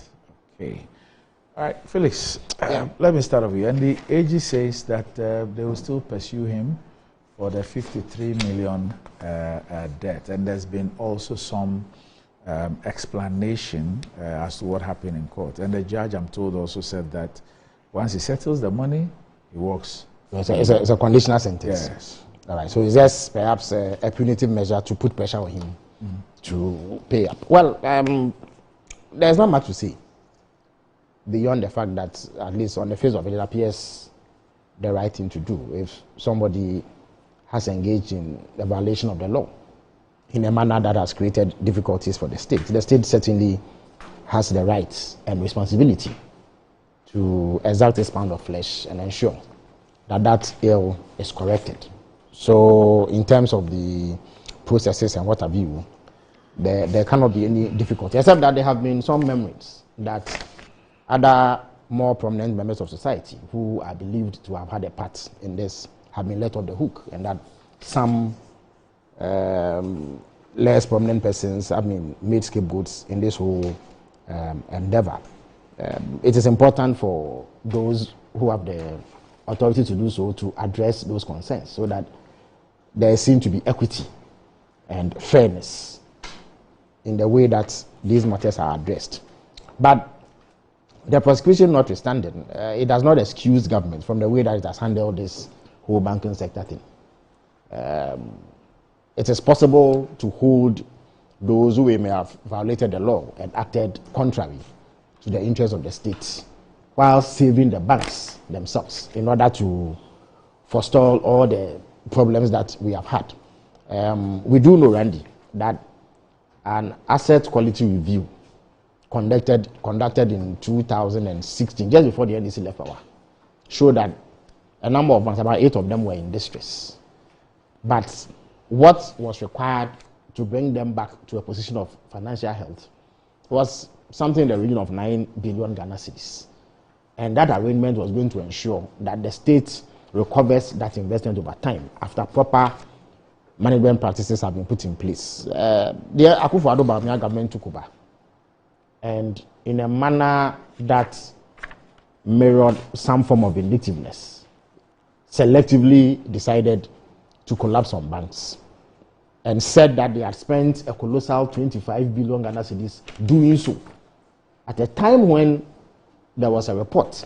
Indeed, I do know that when this government first came to power, at the very least, the finance minister was engaged by people in the Bank of Ghana and briefed on what they had begun to do to address the problem. And he was told that one of the ways that this could be resolved was pumping in 9 billion Ghana cedis to save those banks. Because you see, it is important to appreciate that these banks were primarily indigenous banks. And given the limited participation of indigenous financial institutions in Ghana's financial sector, it was key. It was in the national interest to have those banks sustained so that the contributions they make to the development of the financial sector and the economy as a whole, and the employment opportunities that they offer to the thousands of people who depended on them for livelihoods, I beg your pardon, was protected. But this government chose a very high-handed approach of collapsing the banks entirely and leaving the country with a 25 billion Ghana cedi bill, which we are still grappling with. So they chose the wrong prescription to address this particular problem. Rather, the other issue is that you see, what is good for the goose is good for the gander. The state has been swift to hold Atuesian and others accountable for whatever role they are supposed to have played in the financial troubles of the banks that they either founded or were managing. But when the regulator of the banking industry itself conducts himself in a way that clearly violates Ghanaian law, there's no effort to hold him accountable. Indeed, he has the effrontery to heap insults on people who demand accountability from him. And only last week, or the week before, the governor of the Bank of Ghana described persons like myself who demonstrated to demand his resignation as hooligans. He basically poured insults on us for exercising a constitutional right to engage in a public manifestation, a demonstration. And that demonstration was attended by tens of thousands of people, easily the biggest demonstration since the institution of the Fourth Republic. The governor says we are hooligans. Randy, Mr. Atuesian has been held liable for the loss of something in the region of 400 to 500 million Ghana cedis. No, about 100 million Ghana cedis, not so. Oh. If you add up all the amount that he's supposed to pay, it's about 90 million Ghana cedis. Meanwhile, Governor or Miss Governor Addison sits at the Bank of Ghana, and through a clear conspiracy with the Akufo-Addo Bawumia government, has caused a loss of 60.8 billion Ghana cedis. He has ensured that the Bank of Ghana now has a negative equity of 55 billion Ghana cedis and beyond. There is evidence of extravagant expenditure on the creature comforts of employees of the Bank of Ghana. At a time when the bank was incurring these losses, he was doubling and tripling the salaries of employees at the Bank of Ghana. Randy, if 90 million Ghana cedis can earn somebody 15 years in prison, 60.8 billion Ghana cedis surely should land Ms. Governor Addison in prison. And Randy, it is his government that is in power. Those he conspired with, that is Alhaji Bawumia in the economic management team, Kendo Foyata and President Akufo-Addo himself. Right? They will not be in power forever. All things being equal, they will be booted out in 2024 because of the abysmal performance they put up. And a new government will come. But as sure as night follows day, Randy, Ms. Governor Addison will be held liable. The same instrument that he has used to measure the lives of Atuesian, who he says have engaged in criminal activity, will be used to measure him. If Atuesian is answering for a loss of 90 million Ghana cedis, surely Ms. Governor Addison will answer for the loss of 60.8 billion Ghana cedis, which has plunged the Ghanaian economy into turmoil. Randy, people only speak about the loss of the money to the Bank of Ghana. But you see, what they don't consider is that by violating Section 30 of the Bank of Ghana Act, what he had done was that he had increased Ghana's public debts.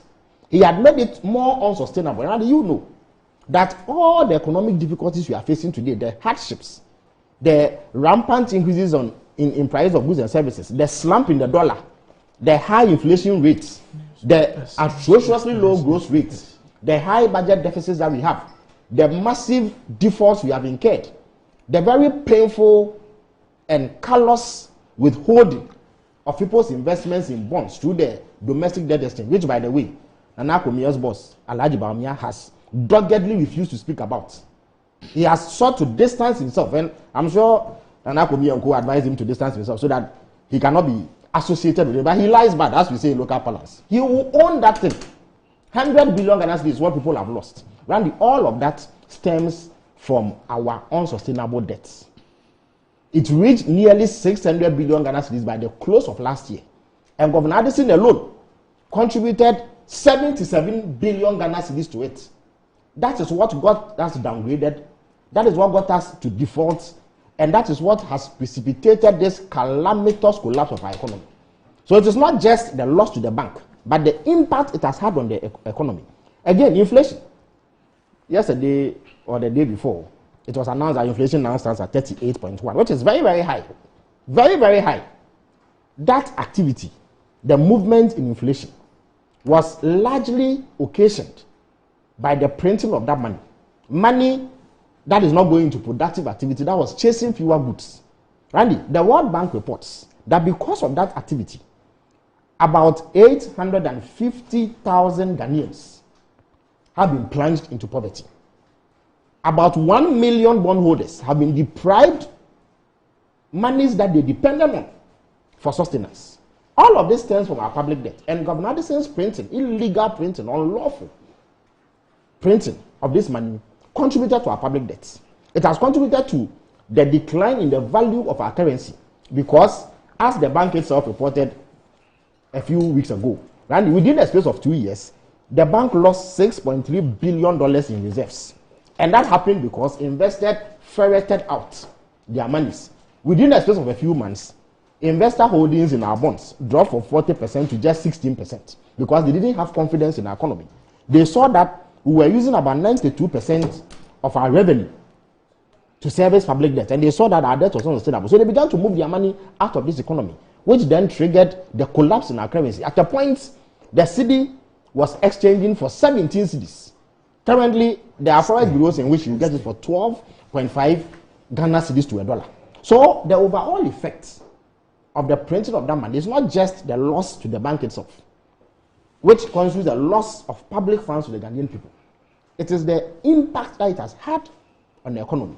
Today, if people cannot make ends meet and are struggling, Randy, only yesterday, an association of past GCs of this government, I mean those who left office after the 2020 elections, put out a statement accusing the chief of staff of failing to pay their salary arrears over the period of a few years. And this is causing them hardship. So government itself is broke and cannot pay its own former DCs.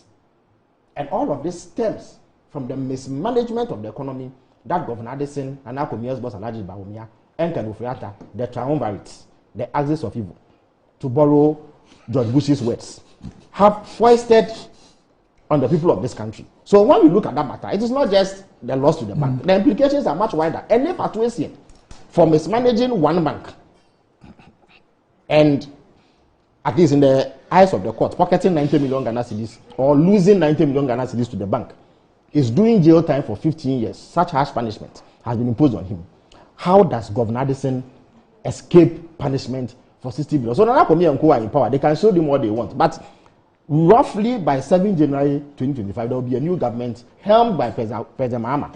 And as sure as night follows day, he is going to account. So he can sit in Ivory Tower and heap insults and abuse and mockery on protesters and call us hooligans. But the day is coming when he will be hauled before appropriate authorities. Look, Randy, there are even private institutions where if they incur losses nowhere near what you've incurred, the people who incur it resign. In the Far East, people commit suicide over things like this. In other places, you will be shot, actually, for doing things like this. But here, just resigning in an honorable fashion is too difficult for him. And he actually goes forward to attack persons exploiting legitimate constitutional means. Why? The other member of the triumvirate, Kenufriata, Randy, was he not on the streets of Accra protesting in July 2014 over what he claims was economic mismanagement? So how come, as for Governor Addison, they are shielded from demonstrations? But in all, I would say that whereas there is basis for the state taking action against anybody deemed to have violated law, the laws of Ghana, and caused any form of loss to us, the punishment and sanctions must be equally meted out to everybody. And it is even more unforgivable in the case of the Bank of Ghana, because they are the regulator. They are the ones who, by a stroke of the pen, Randy, collapsed over 400 financial institutions because, in their view, they were mismanaged. So if the governor mismanages the central bank itself, the regulator itself, why should he escape punishment? So who watches the watchman? The regulator itself is setting a terrible example and mismanaging the bank. Yet, people lower down the line are being held liable. So I would not be satisfied until Governor Addison is held accountable for what because he has done about 100 times what Atuesian is accused of. Otherwise, I think that it was in order that this sort of thing. But I do hope, I mean, on purely humanitarian grounds, that he's able to find the money so that he avoids custodial sentence, which I will not wish on my worst enemy. Right. Okay, so then I'll take a break, and when we return, we'll hear you on the axis of evil. Yes. We'll be back shortly.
Ampedu. Good afternoon, Mr. Asare. How is business doing? My business is collapsing. Why is your business collapsing? I sold my products and services to my clients on credit, and my debtors are not paying their debts. Have you heard of Rosic Consult Limited, a debt recovery company operating in all the 16 regions of Ghana? Not at all. Mr. Ampedu, all you need to do is to contact them on their customer service line.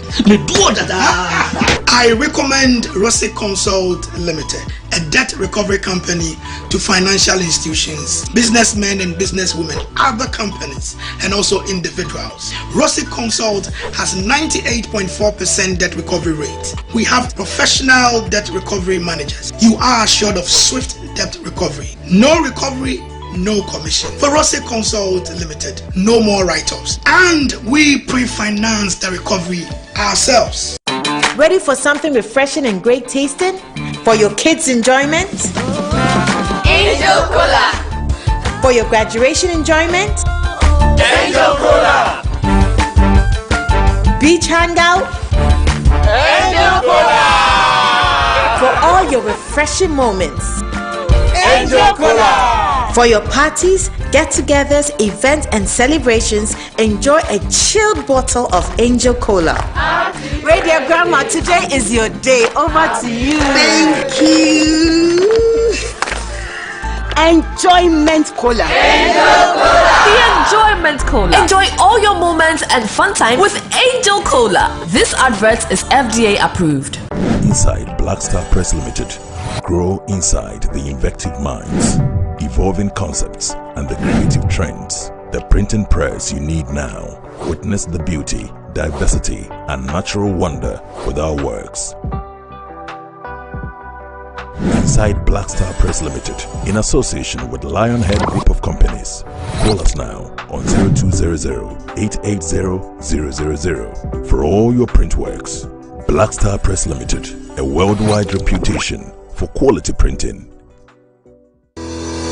Enjoy the fruits of your labor, they say. But as humans, aging and physical infirmity stands our way of enjoying our mansions and homes. It often becomes challenging, if not impossible, to use our stairways day in, day out. With portable American pneumatic vacuum elevators, PVs, you are assured of unlimited enjoyment of your mansions and homes. It's a self-supported elevator for vertical movement of humans and goods at homes and offices. The original comes in 3 custom-made models with wheelchair accessibility. Call it luxury, but it's a necessary imperative for vertical mobility. Do not let aging or infirmity limit you. Get one for your easy vertical mobility at home. It's affordable and can be installed in just 3 days without modification to your existing building. It's however easier to incorporate it at the construction stage. We also have traditional Fuji elevators and escalators for your high-rise buildings and malls. Visit Lifts and Elevators Company Limited at Sakumono for your elevators nationwide. For free consultation to call or WhatsApp us on 0200-535-515. Lifts and Elevators, the elevator people.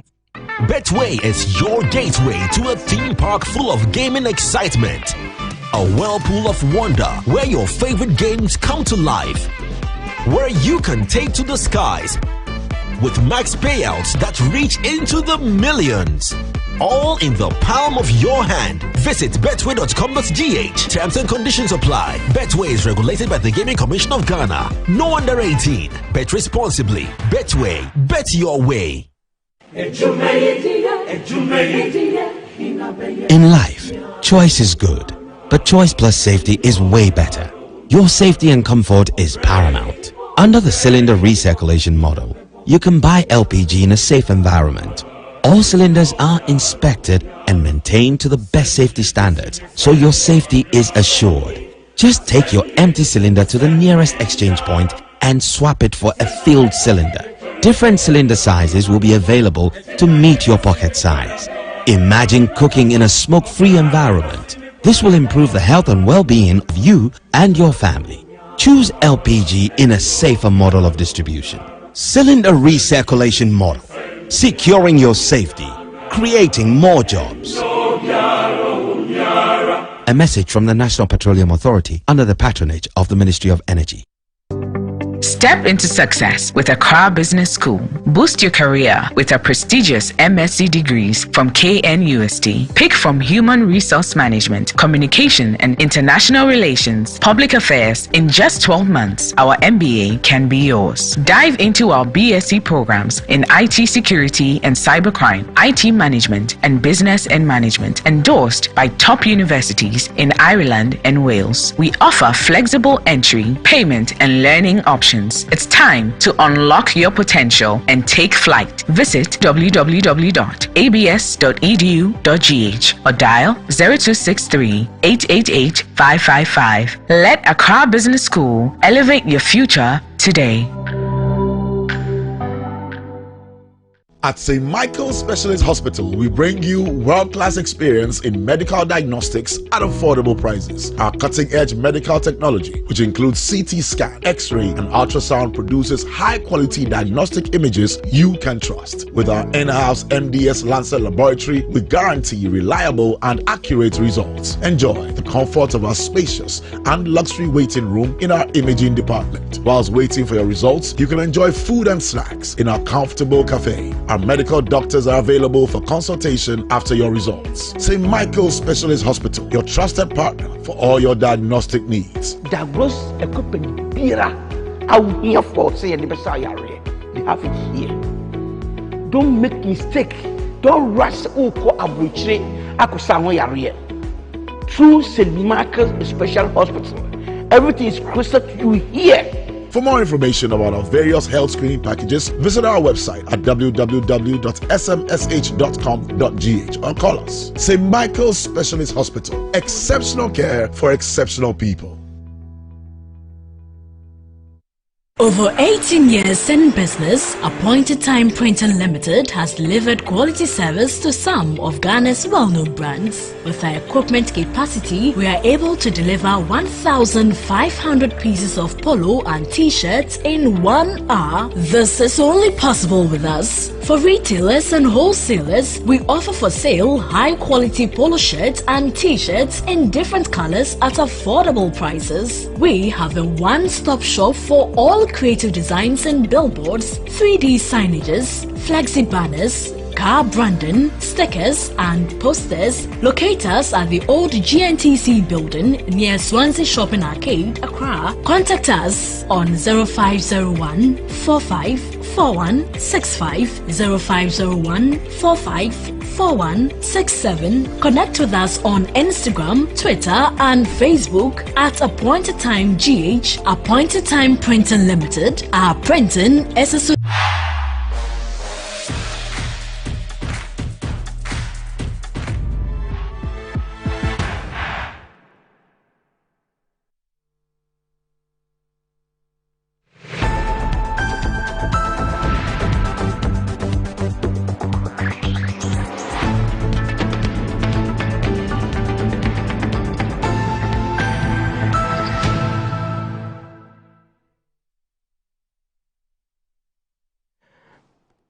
Right, welcome back to the show. If you just joined us, this is Good Morning Ghana, live on Metro TV. Still with me on the show, I have Nana Akomia and Felix Kwachi Ofosu.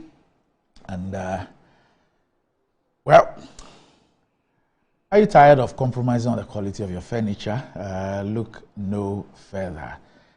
With Gracefield Ventures, we guarantee top-notch products that are not only beautiful, also built to last. And from luxurious sofas that cradle you in comfort to sleek swivel chairs that elevate your productivity, we have it all. So visit our plush showroom at the heart of Kisem and Accra from Monday to Saturday. You can reach Gracefield Ventures on 0501 672 776 or 0501 672 777. Gracefield, bringing world-class furniture and exceptional service right to your doorstep. And Game Park Limited is asking what wealth means to you. Do you want to live like a tycoon? Remember, us got the mullah, got the power. And Ghana's newest lottery game draws live on Adom TV at 9 a.m., 12 noon, and 6 p.m. daily. Now pick up your phones, tablets, and computers and download the Game Park Games app on Play Store. You can also play on their website at www.gameparkgames.com or by dialing *946# on all networks. Just choose 4 numbers from 0 to 9. It's easy to play and easy to win. Shall we make we play this game and make some moolah? Nobody beats our odds in Ghana. Game Park Games, more moolah, more power. And this game is regulated by the National Lottery Authority and is not for persons under the age of 18. Play responsibly. And for the older ones, you'd recognize the power of charcoal, especially in brushing your teeth. Now, charcoal has essential medicinal properties that help remove toxins from our bodies. The natural absorptive property of charcoal helps to remove the bacteria that produces bad breath in the mouth, hence giving you a fresh breath. Kel Charcoal toothpaste has been formulated and produced under strict hygienic conditions with all the necessary production protocols and has been approved by the Food and Drugs Authority. Constant use of Kel Charcoal toothpaste gives you a good fresh breath, whiter teeth, reduces dental plaque, makes the gum healthy and strong, prevents cavity, upset stomach, hangover, and so on, and is recommended for adults and children from 6 years and above. Kel Charcoal toothpaste for white teeth and fresh breath all day long. And this is another quality product from Samara Company Limited. I also call Betway's cash out just go way better. The enhanced early partial and auto cash out feature lets you cash your bets out early, cash out a portion of your ongoing bets, or even set your bets to cash out automatically. All this to give you way more control over every thrilling bet you place. Sign up today at betway.com.gh. Terms and conditions apply. Regulated by the Ghana Gaming Commission of Ghana. It's not for persons under the age of 18.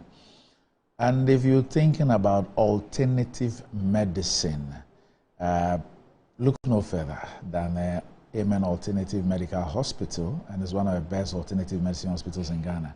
For all your health consultations, counseling, physiotherapy, and homeopathic medicine, Amen Alternative Medical Hospital is the best for you. And you can locate Amen Alternative Medical Hospital at Klagon on the Lashibi Ashiaman Road and near the Underbridge. And they open from Monday to Saturday from 7 a.m. to 5 p.m. on Sundays from 11 a.m. to 3 p.m. You can reach them on 0207 229 505 or 0244 227 192 to book your appointments. Amen Alternative Medical Hospital. God is the healer. Okay, so before Nana speaks to us about the axis of evil, today's the birthday of a man of God. Maker's Chapel, Dr. Michael Bwedi Nyamiche. Today is your birthday.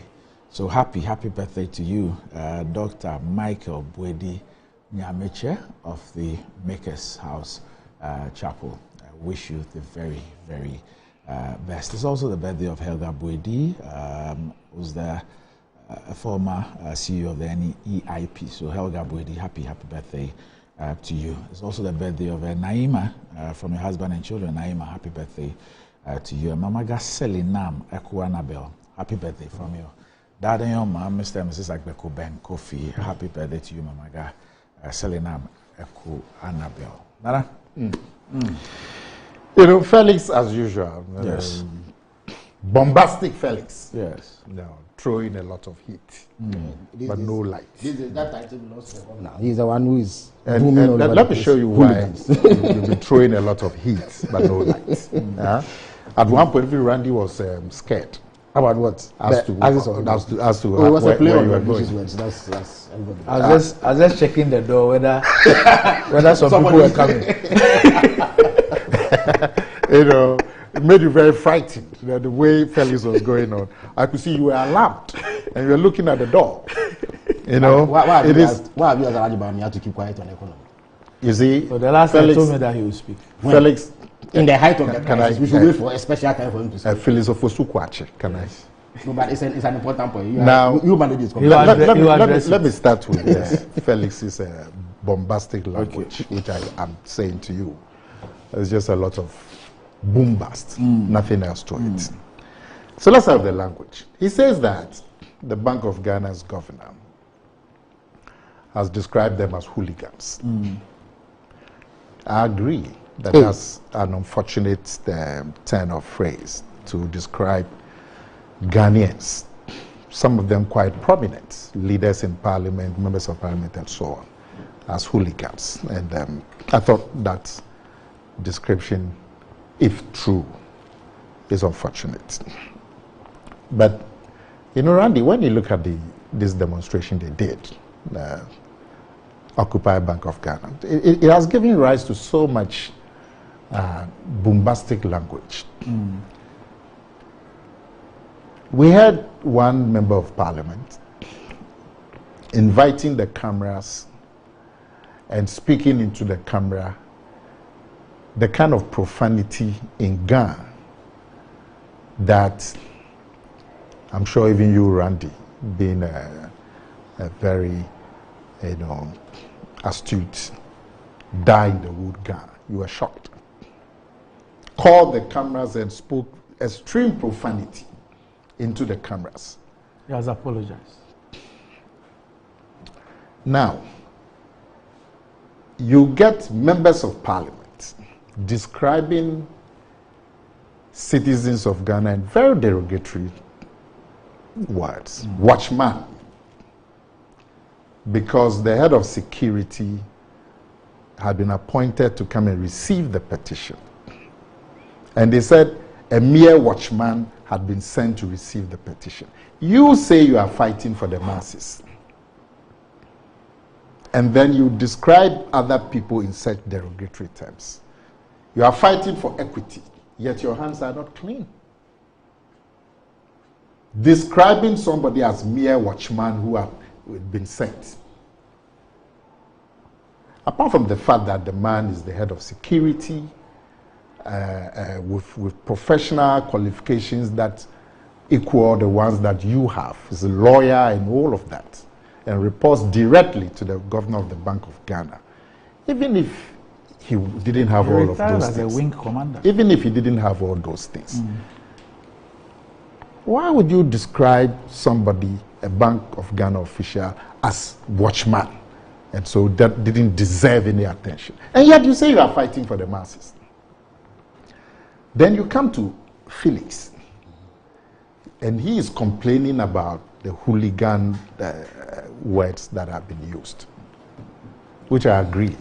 But as soon as he finished, he is then describing other people as constitute an axis of evil. Because this is a man who is looking for equity and complaining about the language used by some people.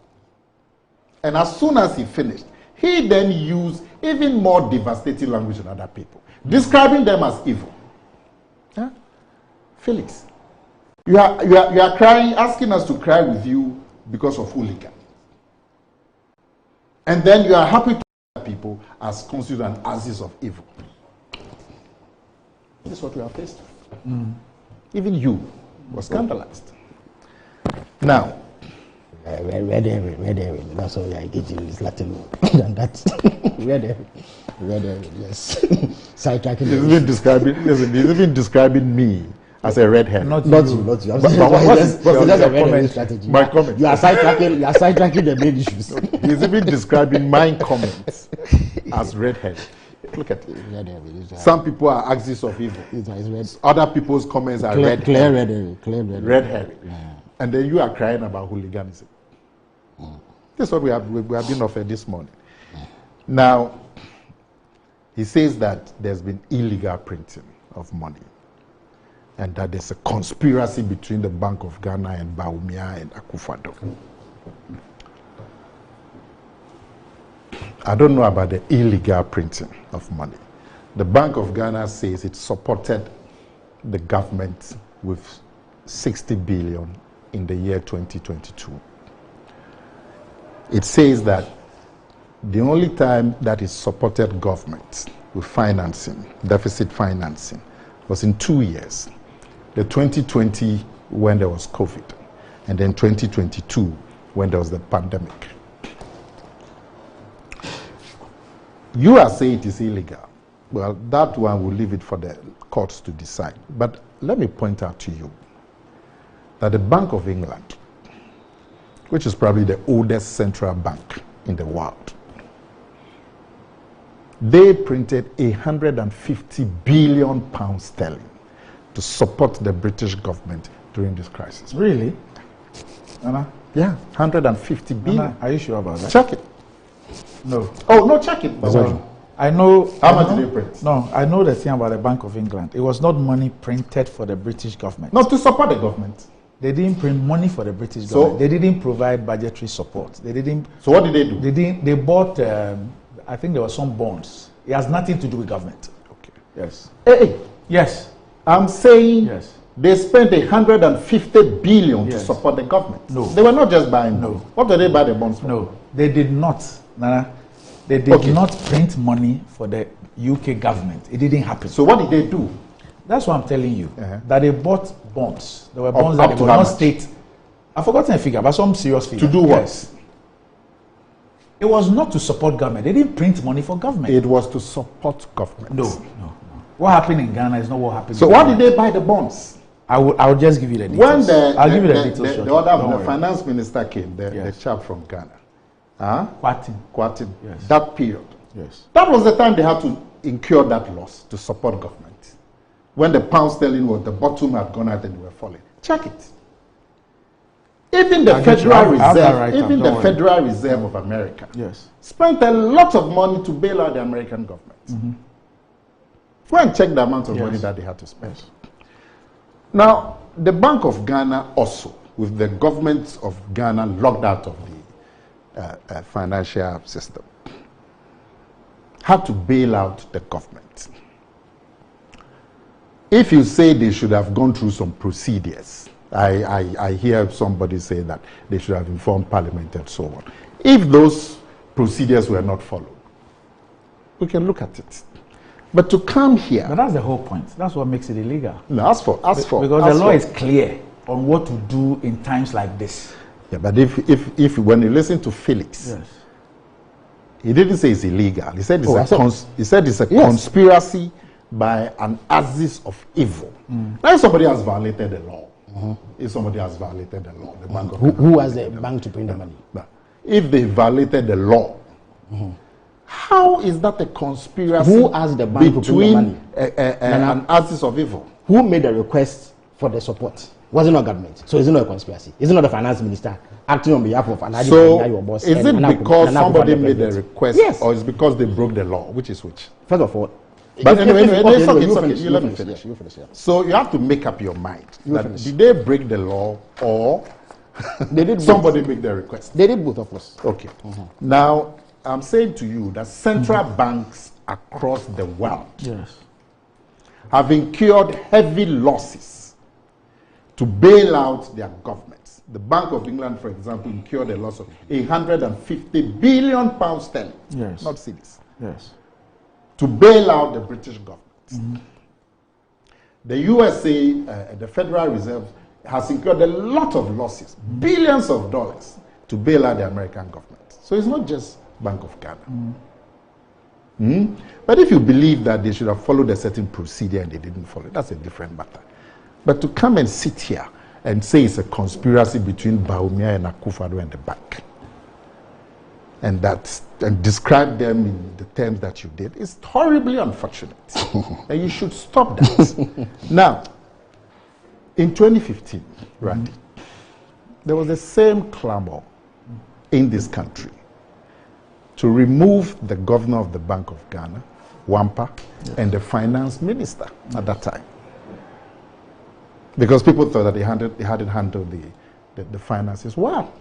So even in your time, you had this same charge against the Bank of Ghana and the finance minister. He talked about some profligate spending. Look, if people have not spent public money in the best interest of the public, I'll be the first person to say the public interest must be protected. But let me tell you, Randy, in June 2016, the Bank of Ghana spent $504,000 to buy gold watches. Felix, at that time you are the information minister or something. Oh, I know. I also know the statement you issued condemning that. Okay. You are calling them. You are calling it cruel. Today you say if I say somebody is in a conspiracy, it's unheard of. You are calling it cruel. You said Wampa was cruel. Can I? For doing that. I have said to you 2 seconds ago that if any institution has used public monies in a manner that is not in the public interest, we should call them out. And I don't have a problem. But I'm saying that you want equity. Because you said these people are on the axis of evil. Now I'm pointing out to you that this is not the first time I have heard the Bank of Ghana being accused of profligate spending. And if they have, we should call them out. But I'm pointing out to you that in your time, the Bank of Ghana spent $504,000 to buy watches. Watch. Like this. Yes. Now, he talks about the ASEAN matter. He talks about the government in a conspiracy to collapse the banking sector. Horribly unfortunate statement. Oh, I didn't say that. I said I used the wrong approach to collapse some banks. No. Which you could have saved. That's what I didn't say you were in a conspiracy to collapse the financial sector. I didn't say so. You had mentioned that prescription was wrong. It was wrong, yes. If you had said so and left it like that. Oh, but that's what I said. No. Hold on 2 seconds. I'm too impatient. No. You're allowing 4 seconds. No. Give me 1 more second. You all see. All right. You said that, yes, the prescription, the way the government handled the bank and the collapse on banks and merged them, you said it's a wrong prescription. Right. That is a fair comment. It's your opinion. Other people may have different opinion. But you see, Felix had gone ahead to say that those banks were collapsed out of vindictiveness. Oh, yes. Yes. Yeah. Yes. I've said so. So please.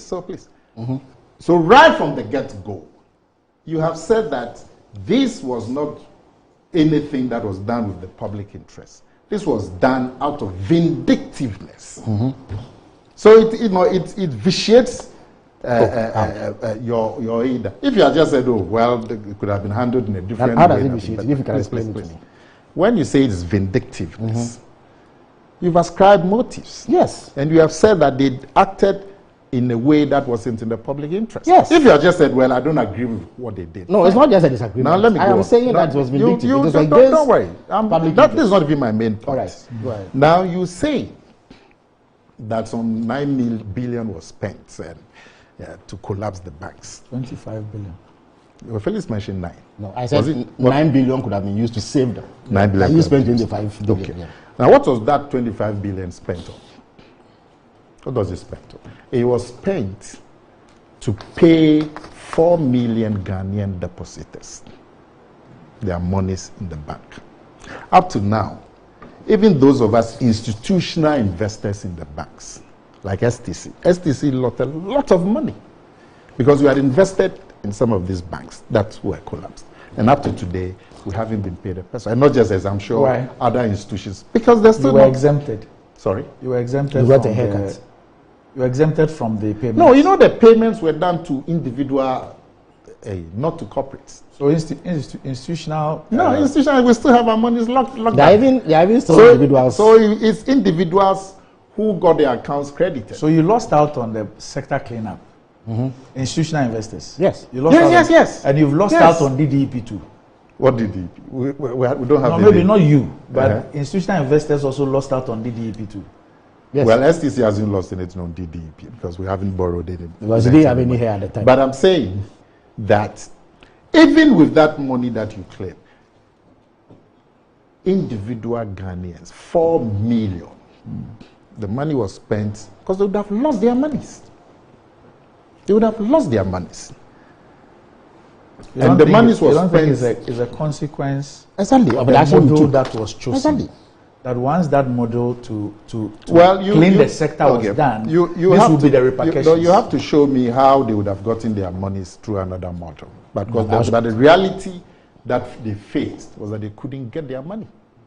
They couldn't get them because the banks were distressed and couldn't pay back their money. And the government of Ghana took a bold decision to give them back their monies. Now, contrast that with the situation in Felix Kwachi's time. He and his collaborators. When because this bank's being distressed started way back, 2013, 2014, 2015. What they did, and this is a direct result of what we were discussing, the ASEAN matter. What they did was to take taxpayers' monies and give it to the banks. And the banks, because there were no controls, proceeded to misuse those taxpayers' money. In fact, ASEAN is being jailed today because of the misuse of taxpayers' monies given to him and his bank by Felix Kwakye and his government. Some of the banks. Now, what was the reaction when it came? Capital Bank, which is ACN's bank, was given 620 million Ghana cedis of taxpayers' monies when they were in distress. Between June 2015 and November 2016, they were given 620 in tranches of 150, 300, and 170 million Ghana cedis. And they went on to misuse that money. Was it a conspiracy between the John Mahama and the Bank of Ghana and the finance minister and Atuesian? But this is what happened. You threw taxpayers' monies at them, which they misused and couldn't pay their depositors. This is what happened. Another bank, because they are not a subject matter, I will not mention their name, but you gave another bank 860 million Ghanaian cedis of taxpayers' monies in tranches of 50 million, 150 million, 200 million, and 460 million between February 2015 and May 2016. You gave another bank 860 million cedis of taxpayers' money, which have been squandered. Squandered? Yes, because the bank couldn't pay deposit and the bank is now no more. Another bank, you get them, after giving 620 million to Capital Bank and giving 860 million at that time, in 2015, 860 million to another bank. You gave 3.1 billion cedis of taxpayers' money to a third bank. It's also squandered. Was it a conspiracy? That's because... So when we are coming to tell us that... So what's happening to all those banks and their directors? That's the question that we can deal with. I am disappointed that it's only ASEAN, and I'm coming to that. I mean, you guys have broached it. But this is your response. Your response was to throw all these huge monies, and the taxpayer didn't get anything in return. The people just squandered the monies, and we have the details of what they did. They just went back and are you sure gave you're them. speaking about the same subject? You are talking about an entirely different thing. Okay, I'm talking about your response to the banking crisis. You are talking about the response of another government. And you said that the government merged the banks or collapsed the banks, and so it was vindictiveness. And I'm saying that what happened was that the interest of the depositor, the Ghanaian depositor, 4 million, was what was paramount. And so the government spent money to credit the accounts of these Ghanaian depositors. Contrast that with what you did. You didn't credit. This is your record. You took money and gave it to the people who had mismanaged their banks and had couldn't pay depositors. Another bank took money, another government took money, and make sure that the depositors didn't lose their money. And you're coming to sit here to tell us that that is vindictiveness and that is an axis of evil, it's a conspiracy. As usual, Felix Kwakye's bombastic aid, shedding heat, no light. Okay, Lala has shed a lot of heat. Are you denying that you gave? So let me explain to you. That's what I'm saying. You are talking about an entirely different thing. You see, Randy? Really? And I know that explain to us before I come. Randy, this line of arguments. So just before you go on. Now the issue that you and I were talking about, the Bank of United, the Kwatin one. Yes. So how much did they spend? Yeah. So the Kwatin one, the central bank made that intervention with respect to the bonds, you know, and it was an intervention in the international bond market, you know, and then. How much the Bank of Ghana spent to support the British government during this crisis? The Bank of England. Sorry, the Bank of England. No, there's nothing about supporting British government. They bought the bonds on the market. And so to the support the currency. No, so the Quartin one, the Quartin one, the bonds that they bought, they sold them back. And by January, the Bank of England had made £3.5 billion. Yes. On those bonds. Yeah. That intervention that they profit. Yes. They made a profit of £3.5 billion Yes. on that in January this year. Yes. But as you and I speak, yes, the Bank of England incurred losses of £150 That's true. billion. That's true. To support But it's the not government. because they were printing money for the UK government. That's just what I'm saying. Oh, is the printing that is your word? But that's what we're talking about. You see, I beg of you to give me just some 5 minutes. It's the kind of intervention that was made. Yeah. That's the point that we're making. Is it Randy? I thought you said they made loss of 60 Is it Randy? billion. No. The intervention has led to a loss. You see, I'm talking about different issues. It's like saying that 20 countries have gone to the IMF. Exactly. When everybody went there for different reasons. Exactly. You see, Nana Komia speaks for Alhaji Bawumia. Yes. Let Felix Nana Komia speaks for Alhaji Bawumia, the chairman of the Economic Is that what who told you I'm that? making a point. No, who told you that? He's a member of his campaign team. It's not. Oh, but I'm sure that he's a senior communication. Of course. Without question. I mean, Okay, I'll be shocked. so what's your point? You see, the narrative that he rendered is the same thing that Alhaji Bawumia has been doing. And you see, in the case of Alhaji Bawumia, it is unpardonable because it amounts to willful ignorance. He knows that what he is saying does not stand up to scrutiny. Randy, what Nana Komia described, the money given to the banks, is what you call liquidity support. So that when you go to the bank today and they cannot honor your check, rather than go home empty-handed, they will get something to give you. It is an emergency loan that the banks are supposed to pay back. So today, the Bank of Ghana does it. That's why they call the Bank of Ghana the last lender of resort. So that when you take a check to the bank, you are not told that the check has bounced, so go and staff. So it was emergency liquidity support. Oh, please, I beg of, I'm explaining. I'm saying that when the banks were in distress, if you allow me, you get them this money. If you allow me, you said I'm talking about. If you allow me, so the banks are in distress. They can't honor checks. People have to leave. So they were giving emergency liquidity support, which is given to banks regularly. As I speak to the Bank of Ghana gives emergency liquidity support today under you. It is money that is supposed to be paid back. It's a loan. But if the person squanders it, that is why you take the action you took against him. You understand me? If I give you a loan that you are supposed to pay back and I notice that you squander it, you take action because you squander public money. That's why ACN is in jail. So, but you said I'm talking about a different yes, thing. But I'm coming to explain to you. It's the same thing. I'm coming to tell you something. So the liquidity support that you described is not wrong. It does not violate any law. It is the mismanagement. But the merging of the banks is wrong. I'm coming. If you allow me to speak. Okay. So it must be put on record, and it is something that your NPP propagandists say, led by Alhaji Bawumia himself. In his case, it is willful ignorance because he knows that it is an entirely different thing. Now, when you came to meet the bank in that distress, I made the point that if you wanted to save the bank, not just emergency liquidity support, if you gave them 9 billion Ghana cedis, the Bank of England that you refer to, there was a problem with the Royal Bank of Scotland. When I was a student in the UK, I had an account with them. Royal Bank of Scotland. They were in distress. The Bank of England bailed them out, basically loaned them money, which they have paid back. There's another one called Lloyds that got the same support, which has paid back.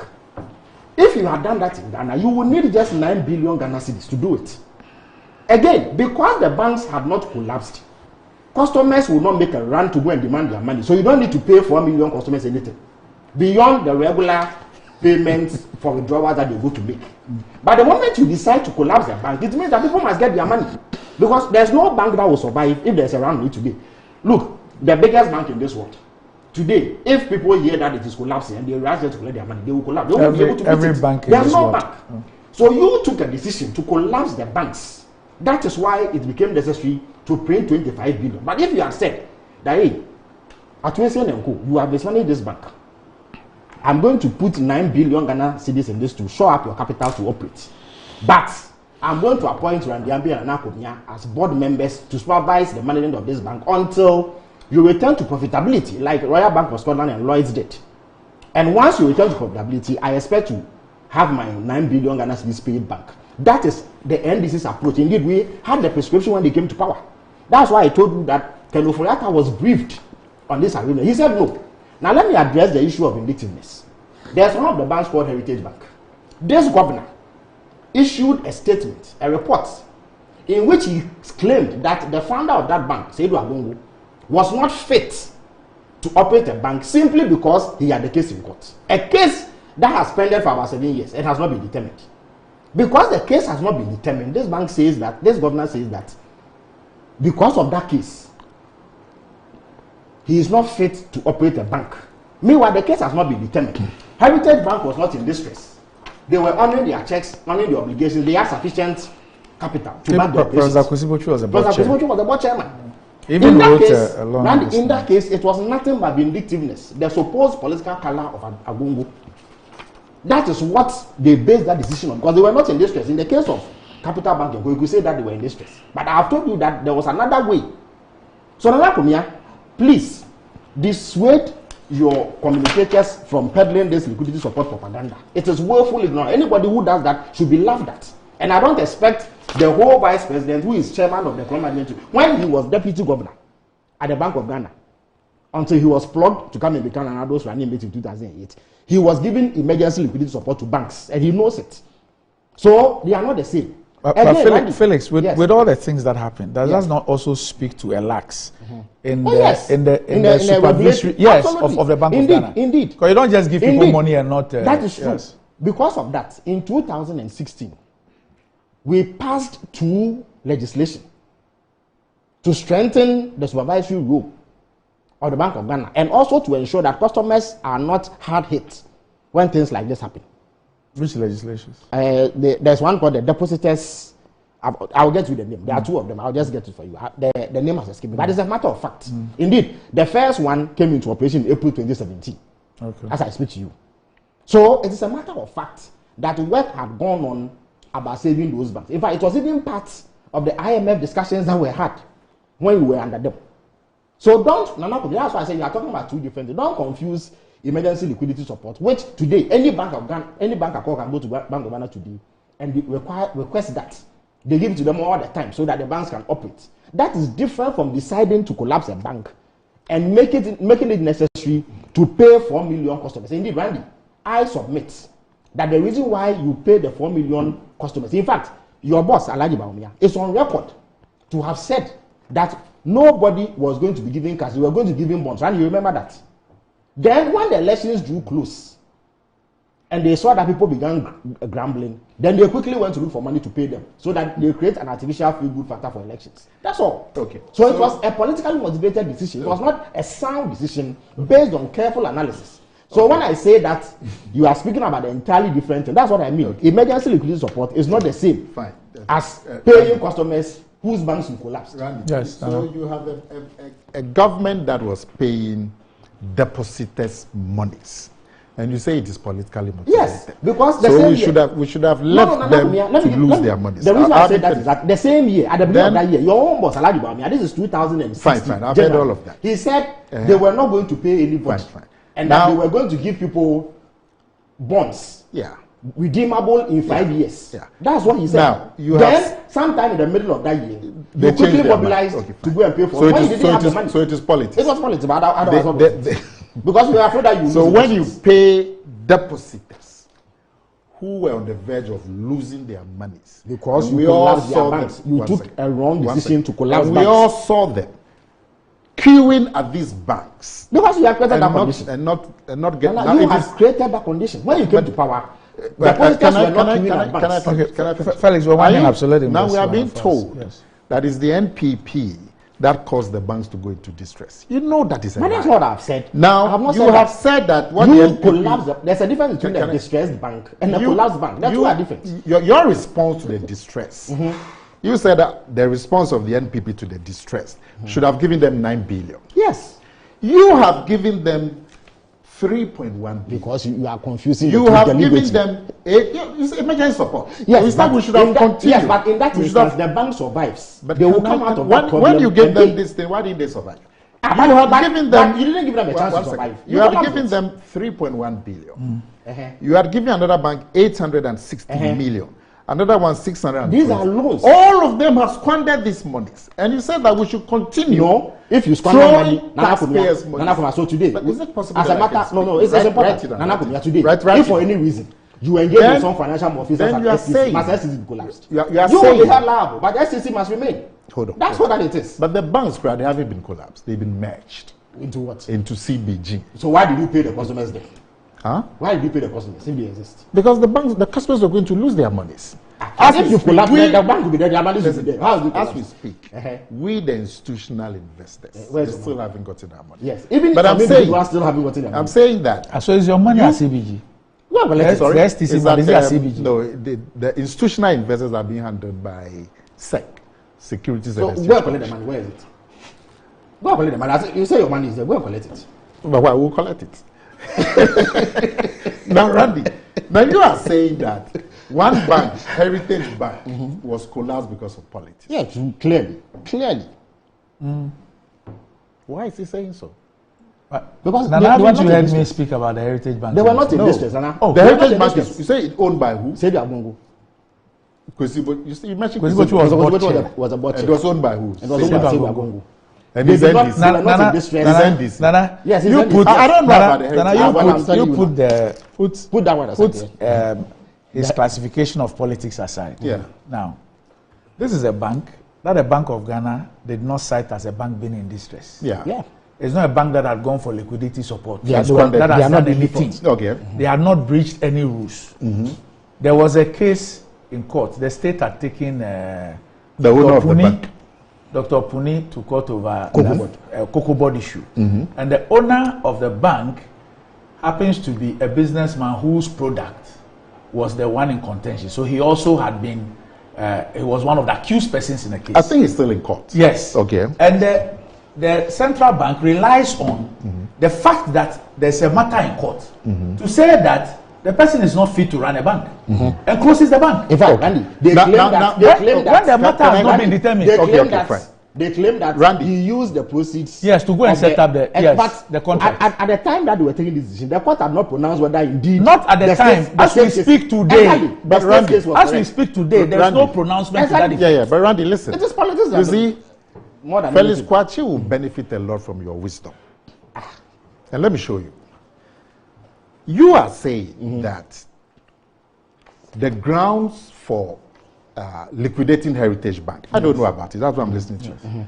You said it's not grounded, it's not fair, because the man who set up Heritage Bank, he hasn't been pronounced guilty. Yes. Yes. And so to say merely Yes. that he's in court, so he's not qualified to set up a bank, and it's not fair, it's a fair argument. But to go on to say That is that politics. it is because of his politics. Yeah, but that is my deduction. Without any so- proof. so It is Nana- my deduction. so Nana- That's what I'm saying. If Yeah, Felix Kwachi Yeah, will yeah, rely but Nana, rely that's on me. your wisdom. Nana, that's me. But It is somebody my- will Exactly. ask, It is my Yeah. deduction. why will the governor of the Bank of Ghana Take such an action against and independent- everybody, the attorney general's department and everybody, decide that a contract, Yeah. which is the subject of litigation in court, and no pronouncement has been made, can be used as a basis to close down a But you are bank. saying what I'm saying that. So people then I'm move the next step. Exactly. And it's That what perfectly is legitimate. it? is What is legitimate. it that will influence It is anybody? perfectly legitimate. So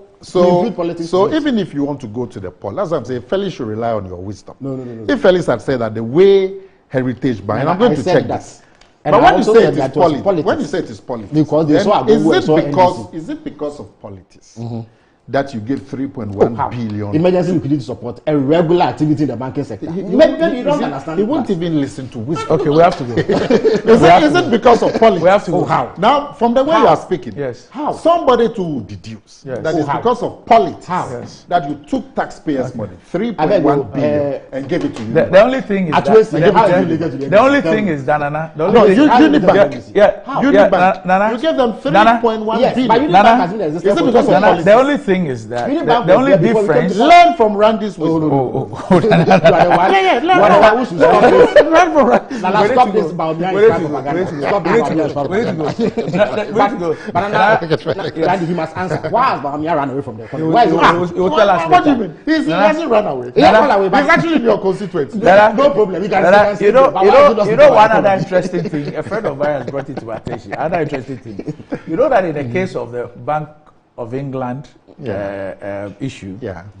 the governor acted in the opposite direction of the government. Of the government. Yeah. Yes. Yeah, to save the government. No. To save pensioners. To save pensioners. To save pensioners. To save the government. Ask for governor. When they ask you to jump, you ask how high. That's what he was doing at the Bank of Ghana. He says we are hooligans. You have to go. 19.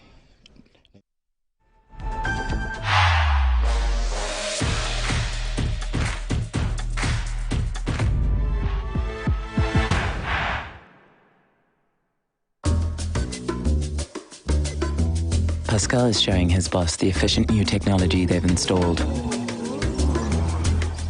She is pleased, but now she's asking, why is that still there? Pascal explains that he hired a security guard to protect the data shed. The boss is not so pleased anymore. If you haven't upgraded to cloud storage yet, it's time to get business done better with MTN Business.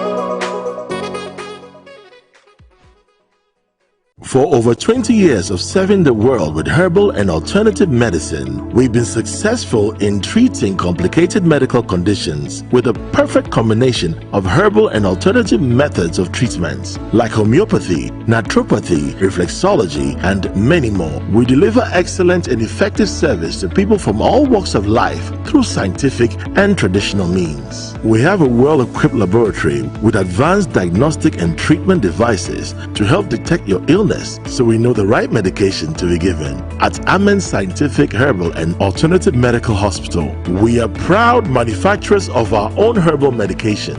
Our zeal and passion to save lives with our patients at heart and outstanding achievements since 1996 has won us several awards. That is why we say, go herbal, go Amen. We are located everywhere in all the regions. Amen Scientific Herbal and Alternative Medical Hospital. Allahu Shafi, God is the He.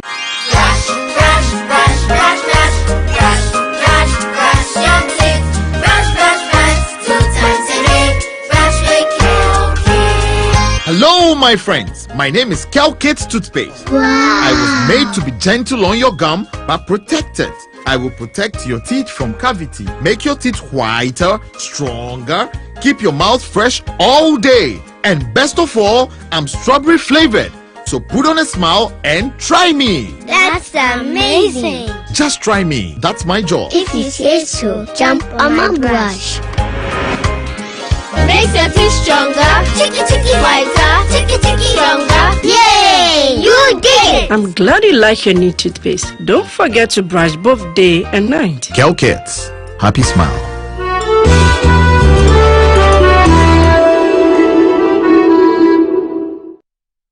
ECG is now cashless.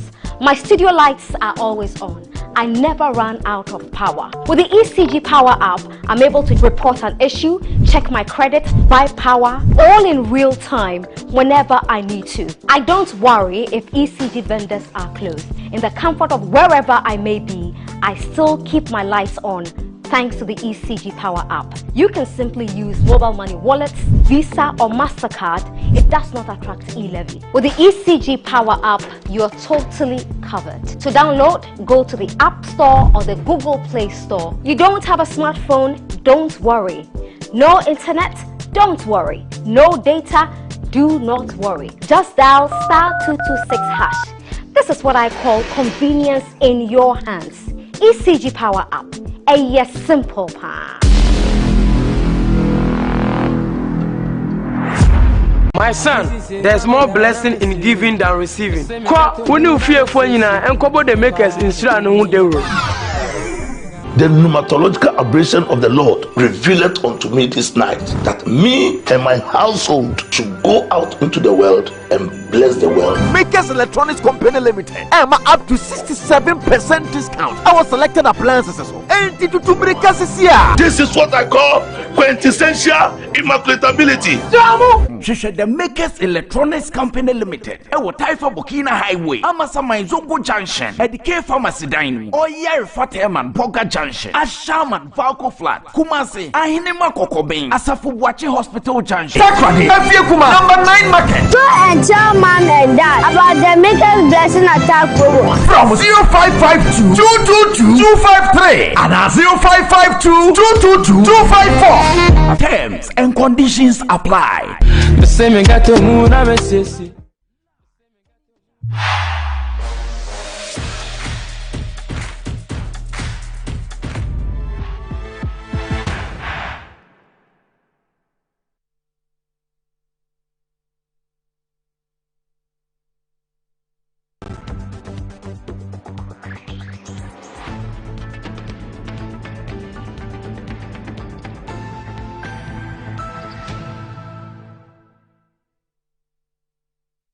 Right, welcome back to the show. If you just joined us, this is Good Morning Ghana live on Metro TV. Time to check out what is trending on social media with Desi.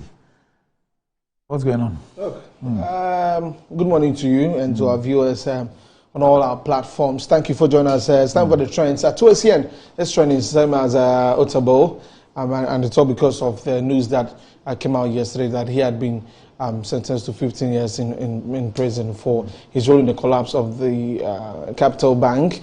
Now, people are saying that, oh, it's not just him, the board chair was Pastor Mesotable, so why is it not part? And all of that's trending on social media, and so you'd find that in the trends there. And also the Black Stars, they're trending because we've got a game against Mexico, and Jerome Opoku, who's joined the team for the very first time, came in, same as Starboy Kudus joined the team yesterday, and they're still getting in touch. And yesterday, when the draw was being made for next year's AFCON, the team they were looking on, and the coach got to find out who will be playing, and he says he doesn't know much of Mozambique and Cape Verde, but definitely he'll find a way around that. So that is also trending. Now the album The Villain I Never Was by Black Sheriff also trending in there. But today, the one that I want to do is Apia Stadium. So the 1 week observation of the past from the former First Lady, Theresa Kufuor, happened.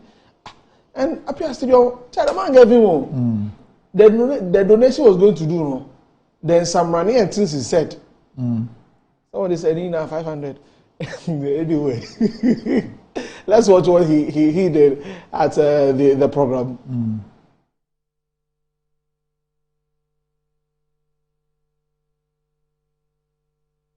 Okay, so that's I mean we weren't able to bring that, but Doc, the man gave him for what he said. I feel the baby from my pinya or see how you hey, I'm sure. Okay, so the video is here. Let's watch the video.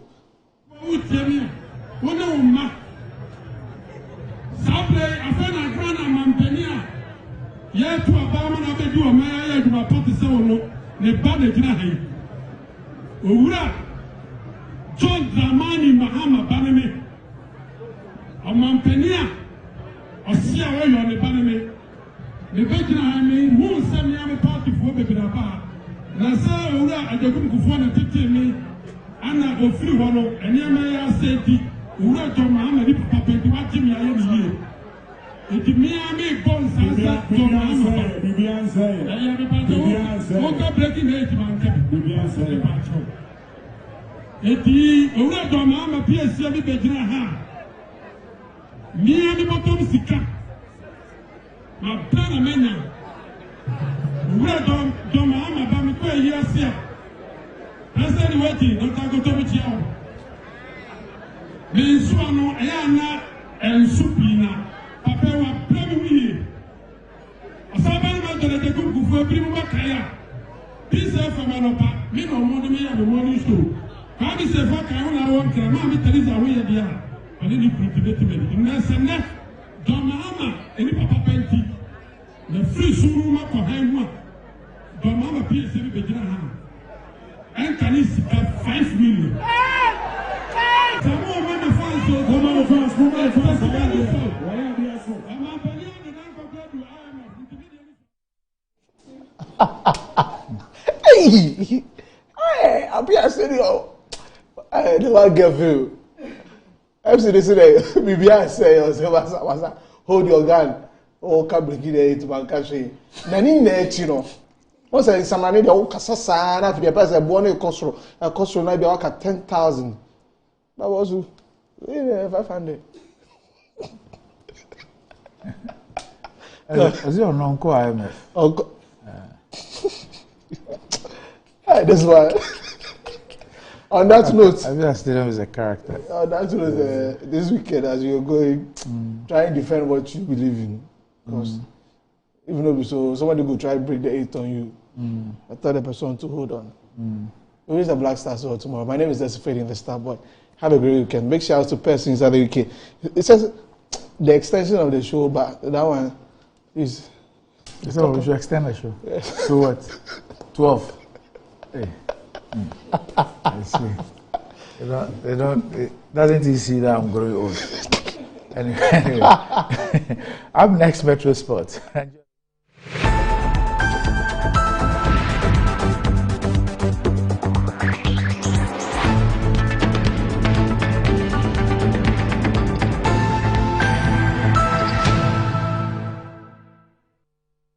Good Morning Ghana is brought to you by MTN.